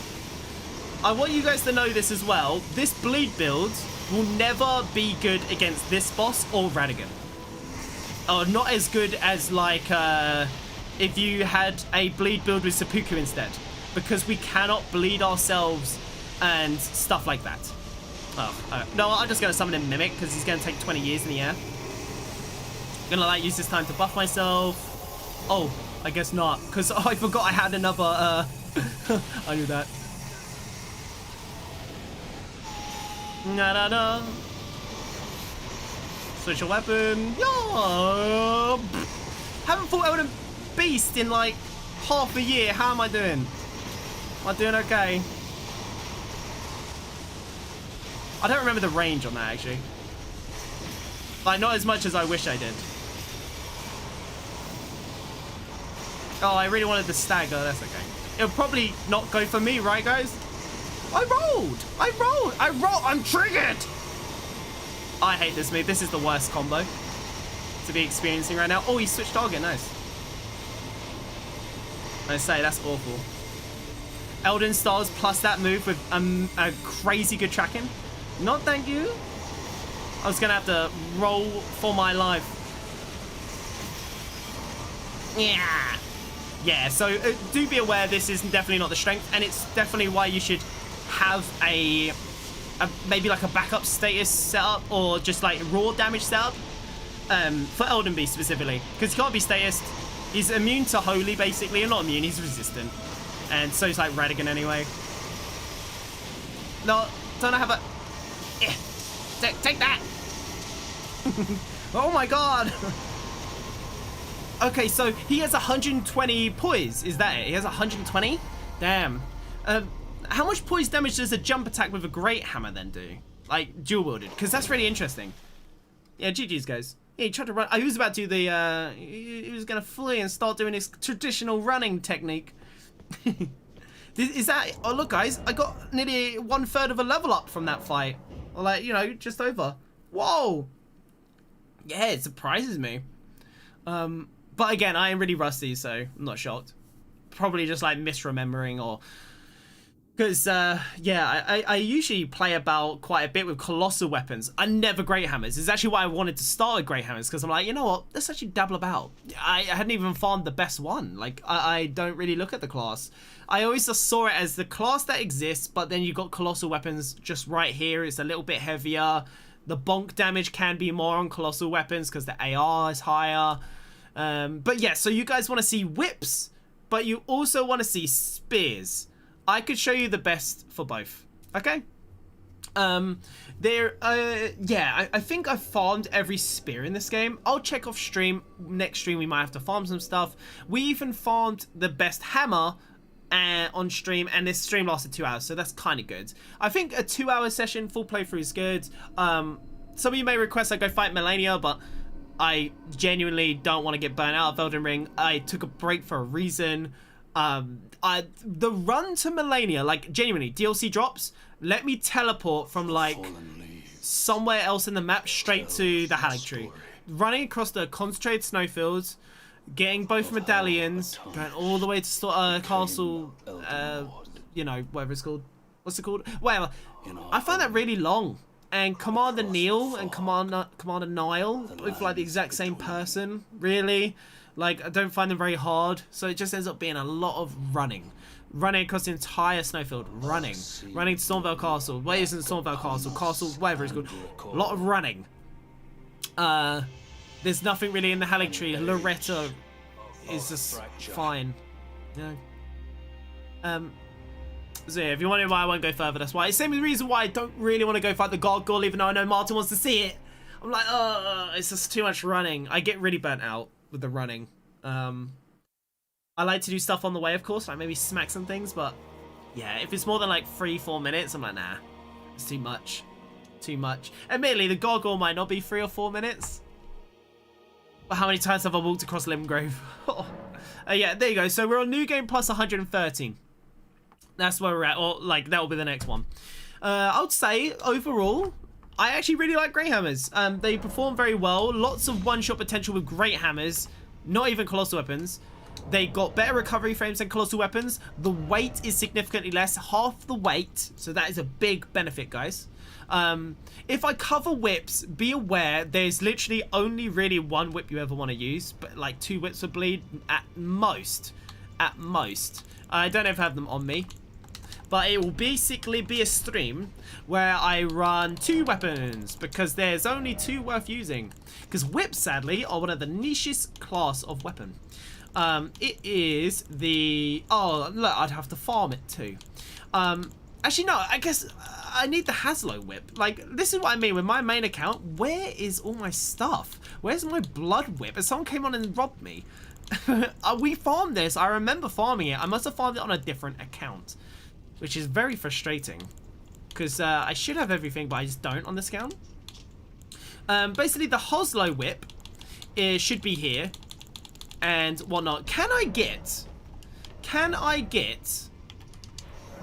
the Raptor's Mist Asher War now? I can't, can I?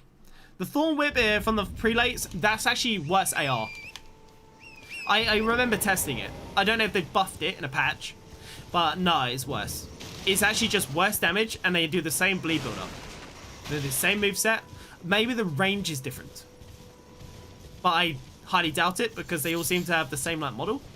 So it's actually just best to run double Hoslo Whip, or there is a reason to run the Form one, which is why I was going to have it. If you're talking about pure AR, double Hoslo would probably be the best. But admittedly, like, maybe regular whip somehow is good. I doubt it.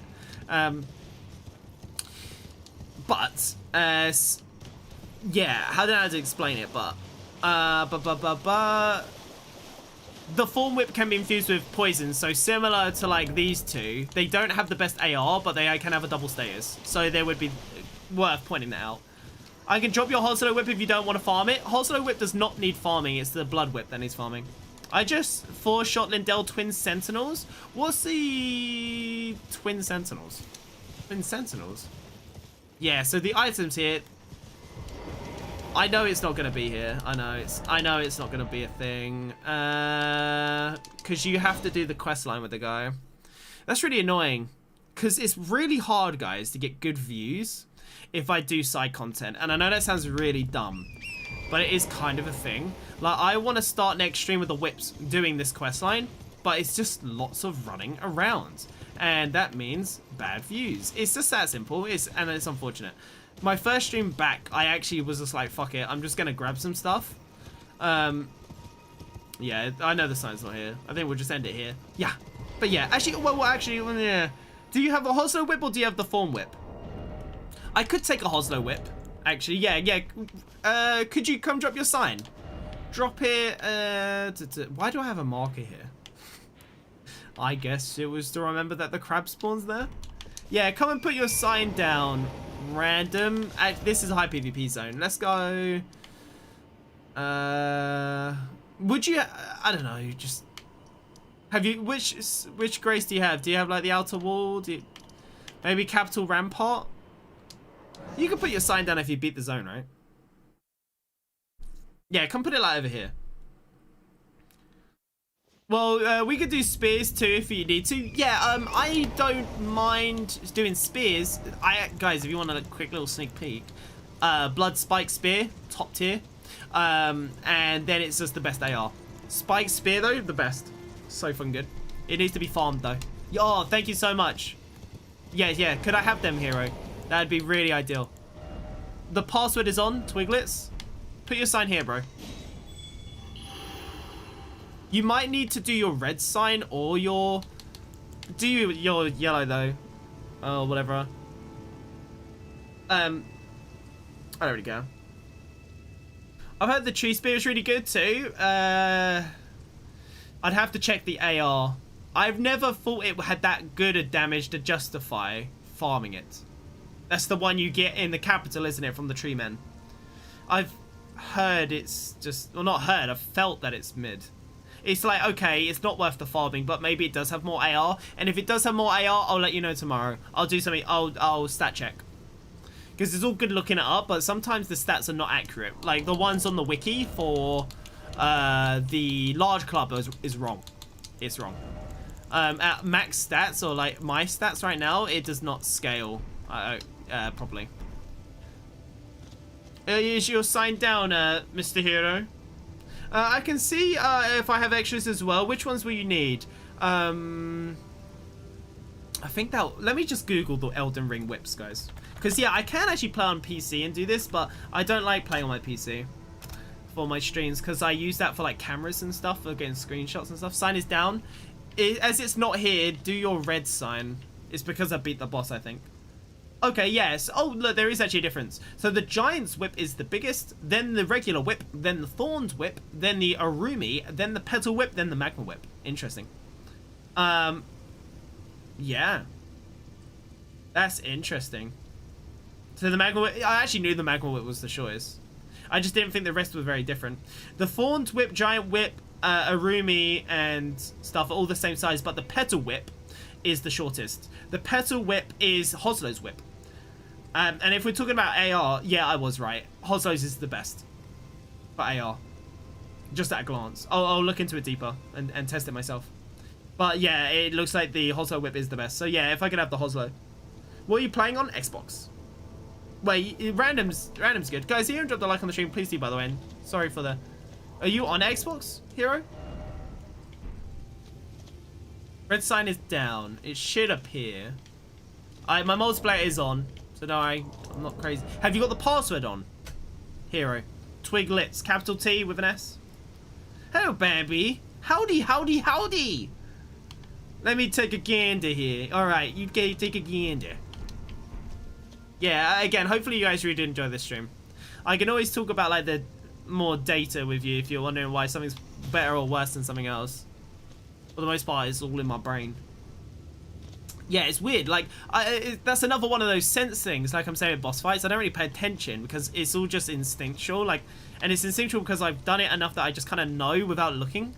I can't definitively say yes because I haven't looked at the data, but I just kind of know. Very weird. From my experience, I've just played far too much. Yeah, I'm on Xbox. Okay, let's go somewhere else then. Maybe it's bugging here. Let's go to... I should see your sign. I don't know why I'm not seeing your sign. Actually, there is. Let me refresh.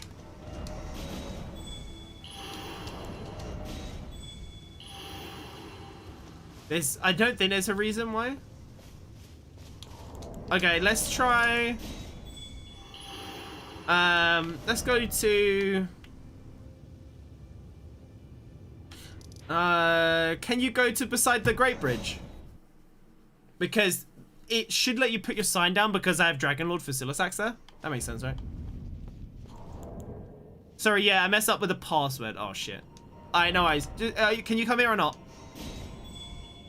Just put your sign down here. We could actually take down the Dragon Lord if you want. Once we're done. And anyone else who wants to join.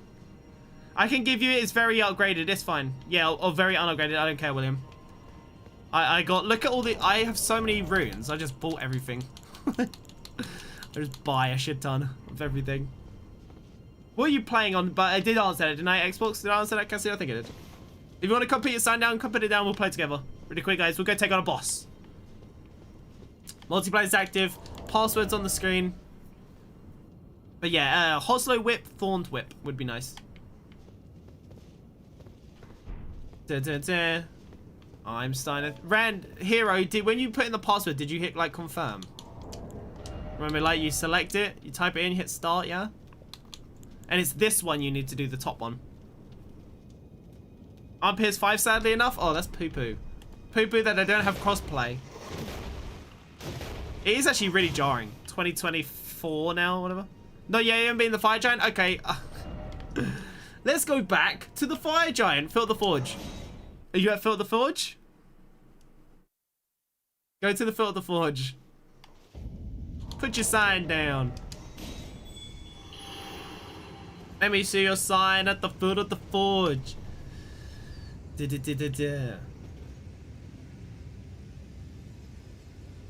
As you've only just done the Fire Giant. Come put your sign down. Nyah. Nyah. It might need to be the red one, but I think the white should work. Maybe. I fixed the password. Perfect. Perfect, perfect, perfect. William, are you over here or not? Do you need me to go to an earlier game area? Let me know in the comments down below.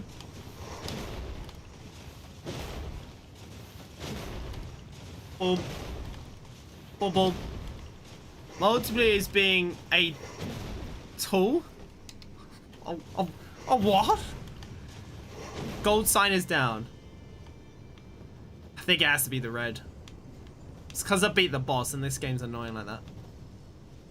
Yeah, just do the red. Do the red. Do the red. It's buggy. It's not buggy, it's coded, but it's jarring, man. I don't know why they do that. Because it's even an open world game and it's like, oh, there's the thing that makes you immune to Moog over there. Let me join my friend's game and show them where it is. No, you can't do that. You beat the boss. Shame I'm not home. I thought I'd have been there straight away. Goodness. Okay, I'm starting to think. Hero doesn't know. Hero, are you on Xbox or PlayStation? It wouldn't let me put my sign down. Oh, I hear it. There it is. He is on Xbox. Are you on the Xbox One? I'm starting to think like you're on a past-gen console or something. Yeah, so go into your inventory and just do your thing.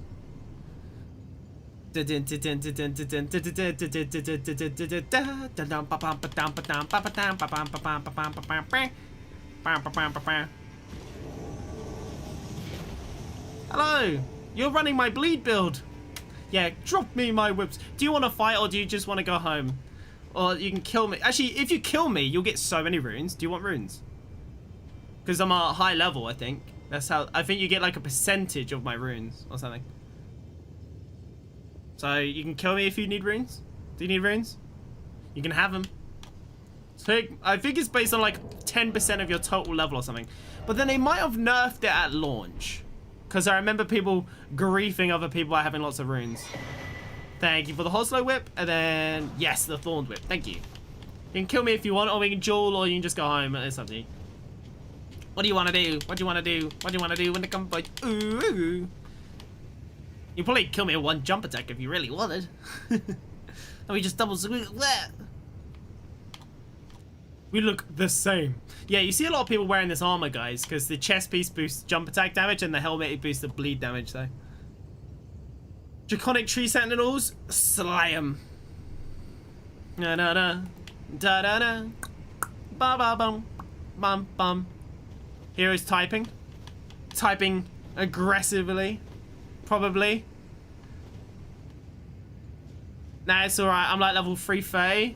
Alright.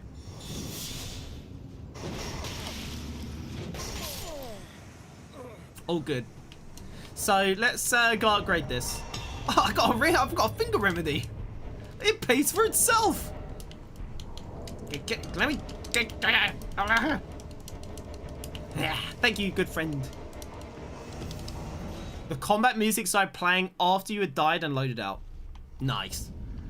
To the upgrade station. Dun dun dun dun dun dun dun dun. Yeah, let's upgrade. Hello there, Mr. Blacksmith. I need this whip powered up. This one too. Bum bum bum bum bum bum bum bum bum bum bum bum bum bum bum bum bum bum. There we go. And then let's do the Asher War. Remember, guys, we're not going to be doing offensive Asher Wars. So, I don't know where that came from. We could just like run Endure, and we could run Knight's Resolve again, yeah. Wouldn't hurt. Actually, I'll probably use Knight's Resolve over the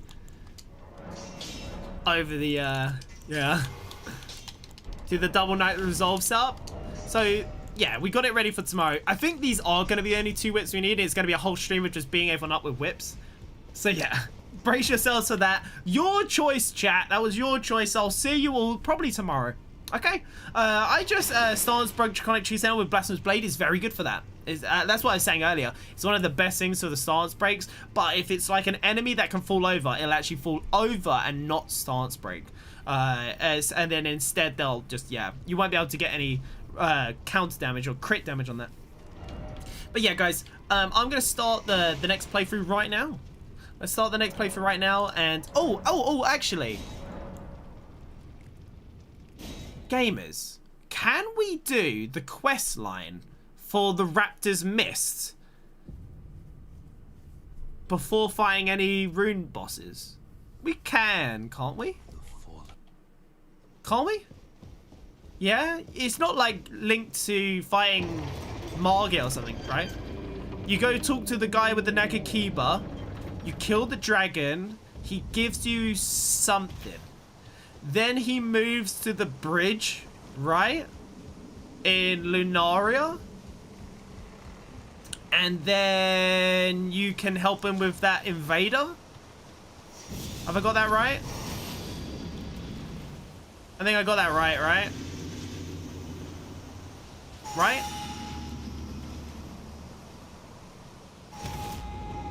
I cry. I changed it. I don't have my Knight's Resolve. No, I missed. Turns out I'm probably, yeah. Huh. You kill the dragon, then the Reduvia guy. Okay, got it. Yeah, I was gonna say, I remember there being a step in there, but I just don't remember what it is. I remember it being a bit weird trying to get the sign to appear. Do you know what I mean? Like, up on the bridge. Similar to, like, trying to get Selen's Heartstone encounter to actually work. Because you have to, like, go talk to the Jester, even though he's completely irrelevant at that point to the step of the quest. Like, you can find Selen's body, but she doesn't let you shove that rock in her, the glintstone thing, until you've talked to the Jester in Radan's place. Goodness, she doesn't want to be alive at that point. No, you need to make sure the killer is on her back. We're going after her, you know? Yeah, so actually what we'll do is we'll quickly go grab that. Just in case I want to use it for the builds. And in fact, with the whips, I think we could maybe agree. It might not be the worst idea. It will definitely be good for when we cover, like, like colossal weapons. But at the same time, do you think the Raptor's Mist thing is gonna outperform Knight's Resolve's first initial bonk? Because it does like double damage, which is good. But doing a roll into a jump attack is somewhat of a similar timing to doing a the Raptor's Mist. Like, you only lose a few frames, right? Stay clear of the lake. Alright. Let's go beat him up. Can you flame grab your strength from the horse? Oh, you can. Perfect. Say, don't really remember doing it. Probably done it lots of times. But in traditional Mies fashion, I don't remember. Let's go trigger Mr. Dragon. Dun dun dun dun dun dun. Is he triggered? Is he triggered now? He triggered now, Mr. Dragon? He triggered now, Mr. Dragon? He triggered now. There he is! Wait, come back! Hello. Come back! I need to boot you!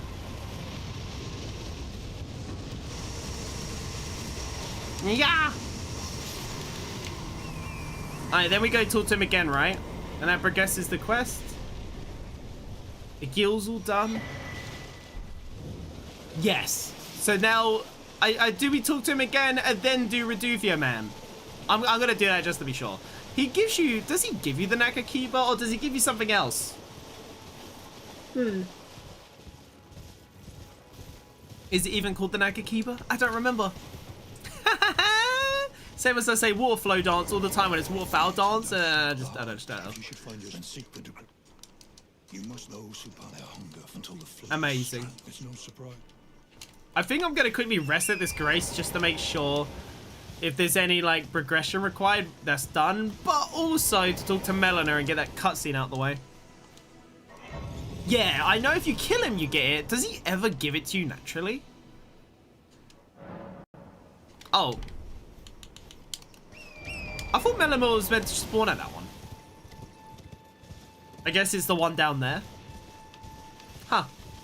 Yeah, are we good? Yeah, we're good. Okay, let's go do the Reduvia guy. Yeah, then he spawns at the end of the river, doesn't he? Which is A-okay on all. Like, I remember it. It's weird. I just don't remember the ins and outs. All the fluff. Reduvia man.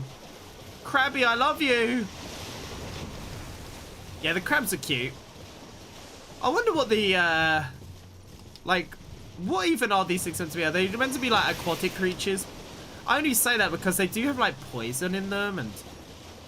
Are they meant to be crabs? But look at the base of them. They look like a bloody amalgamation, like they're not real. If you know what I mean? Like, they look like they're an abomination created or something.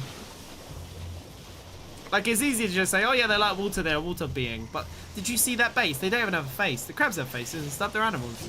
That thing is just like a tentacly blob. Kind of reminds me of the trash blobs from, like, the sewer sections and stuff. I just got one shot by the tree spirit in the capital. Did he sit drop on you, or was it like the big slow overhead swing? What was it that got you?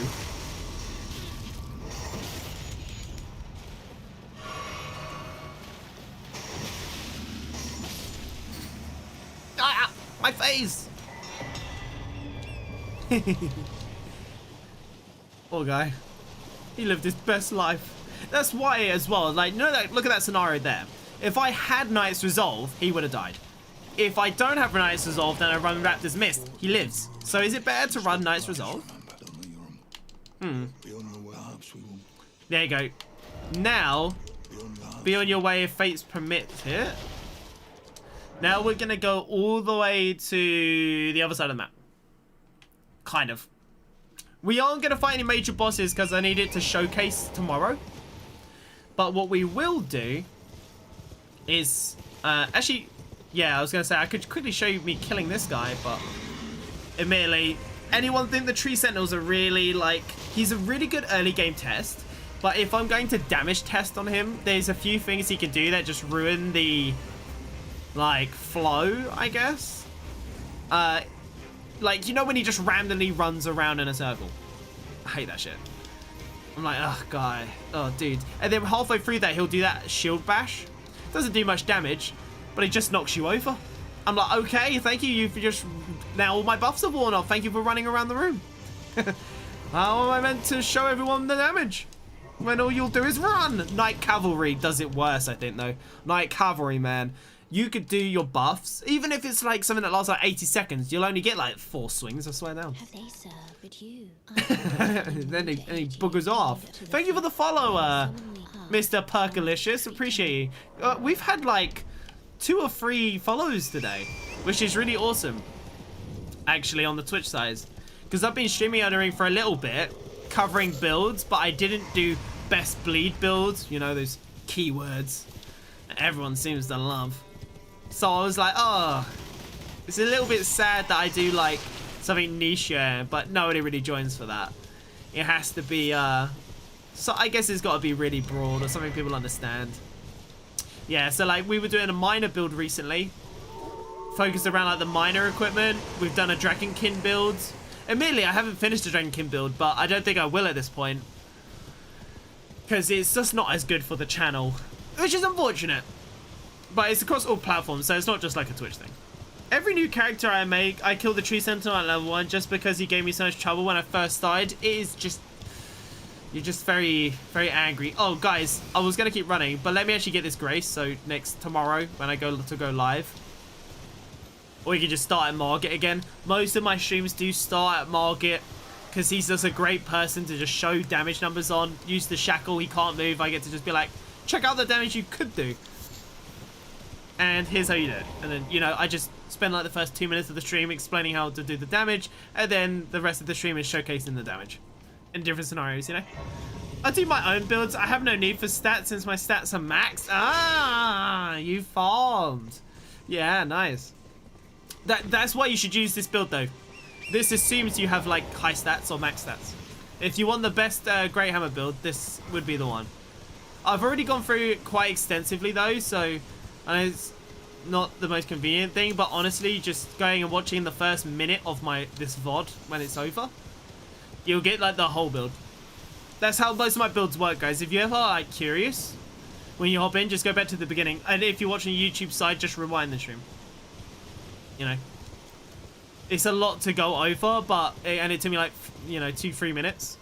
But it's I go over like everything you can think of, from range to damage to weight to stat scaling, all within like 2 minutes, and buffing for optimal buffs, and then optimal Asher Wars. I'm only PvP since bosses bore me. See, I used to PvP, but I get more bored of the PvP. I really am. It's like, I'm not that person that says Dark Souls 3 PvP is better in a way, but I do think it's at least slightly more balanced. There's something about Asher Wars in Elden Ring that really make it so boring, and I thought it would actually really spice it up. But menu swapping plus Asher Wars swapping on the fly and the same weapon, and you can't even tell they've really done it with how good some people are at it, including myself. Like, it's kind of like like when people Asher War and menu swap mid Asher War to another Asher War and then just instantly Asher War. Like, that's, to me, that's like not even PvP or anything, since some of them are like designed to roll catch and then also insta kill, because let's be real, we all know how to make good builds here then, if you're at that point. Yeah, it's I put many hours in. I think it's pretty shit. If I want like a good PvP experience though, I would never go for this game anyway. I'd go to like For Honor or something. The Blasphemous Blade one-shots Lindell Knights with my build. That's sweet. But yeah, new game plus 12 on my max character, new game plus 23 on my other one. Nice. So, sorcery spam is weak. It definitely, yeah, that's also another thing. Like, I don't care what people use, you know, especially if you are a mage and you want to practice your quick cast, and you can definitely outplay people with quick casts if you actually are using that mechanic, but most people don't. But yeah, you do get those builds where, or like people, it's not even their builds because they aren't using the sorcerer properly. They'll just like backpedal loads, and it's just like, oh, it's so boring. Genuinely, like, I did PvP content for about 5 months, and I ended up watching a lot of my clips where I would have my control stick like this, and they would have their control stick in the opposite direction for the whole fight. And it's like, Elden Ring PvP, when one person is clearly the aggressor and the other person is a pussy. All the time. Like, it's very rare that you find a really fun balance where the other player and you are actively utilizing space efficiently. Like, not just holding down because they can only get me with a run attack if they hold down. Like, but then I'm also not actually doing anything offensively because I'm too far away to do anything offensively. It's like when you fight a boss and you watch someone fighting a boss and all they do is roll back and then they get punished for rolling back. But sadly, as a player, except from roll catching, depending on the weapon, depending on the build, like if I use a colossal weapon in PvP, it's just so tedious. If I want to use 60% of the weapon types, it's so tedious. Because it just doesn't roll catch as well, and it's why heavy thrusting swords are meta. It's why spears are meta. It's because people are so shit at the game that all they do is roll back, and it's fine. I end up leaning into invasions more because of this. Like, at least a 3v1 is somewhat stimulating. Even if you do win them all the time, again, like, I don't know. But yeah, I put like maybe 100 hours into PvP. I'm over it. It's alright. You run the hands? Which hands? The what fist weapons? Did you run that sucky fist? That is hilarious, by the way. Actually getting someone with that is so hard. Or like the madness hug. But if you get it and you are expecting to insta-killing with it, it's so funny. I always forget the shackle. The shackle's so good. I'm glad you aren't done, lol. I thought I missed you. No, you're good. I was actually going to end the stream like 10 minutes ago.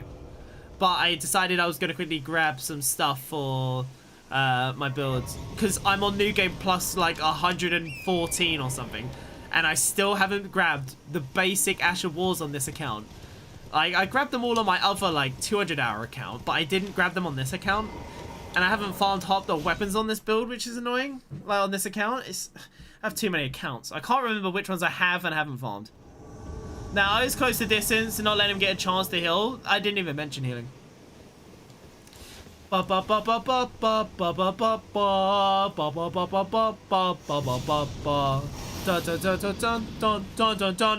bonk this man as long as my boy doesn't die. Oh yeah, I changed my. Oh yeah, I changed the Asher Wall for tomorrow. Oh, it's fine. Whatever. This is even a build people use on PvP. It's like, oh god, when all they will do is the jump attack. Oh, so mind-numbing. I hate when invaders run for an NPC to help. Oh, I don't care. The more the merrier. Yeah, look, I never grabbed this on my account. New Game Plus 113 or something. Like, what the fuck? How did I not grab this yet? I clearly have far too many builds and I forget what I've grabbed on what account. I looked at my skills as well. I only have, like, I think it's barrage shot, heavy, like the mighty shot, and like one other bow Asher War. I have like none of them. I'm missing so many of the Asher Wars for the bow. It's crazy. I'm upset with myself. I'm actually upset with myself. I'm like, oh god, how have I not gotten everything? Which is fine though, because it actually pads out these streams a little bit. You know, it makes it so I can beat the game in an hour, but also do a little bit of side content for 30 minutes. And there you go. Here's a hour and a half stream. I've gone through the whole game. Bam. You know, got like 5 million runes, and off we go. I think I'm gonna leave it here, gamers, because we can do a little bit of running through Lunaria. That'll pad the stream a little bit, give me, you know, make it so the game doesn't end in, like, the stream doesn't end in 40 minutes. give us time to go through Stormfell, go fight Magma Worm, etc. Yeah. The next stream is going to be the best whips. So if you want to know what the best whips are and the best way to build them, be sure to hang out probably tomorrow. Please do follow, turn on notifications, drop a like, share the stream if you're on YouTube and stuff. And yeah, go back to the beginning of this VOD, this live stream. If you want to know all the builds, good details, you can one-shot Margit, you can one-shot Godric, one-shot Renala, one-shot Red Wolf, one-shot Magma Worm, basically, with this setup. And it's minimal buffs. It only takes a few seconds to do all the buffs. Okay, but you can also add more buffs if you know about them. Okay, guys, you're the best. I'll see you all on the next live stream. Bye-bye, gamers. Baby. Yay!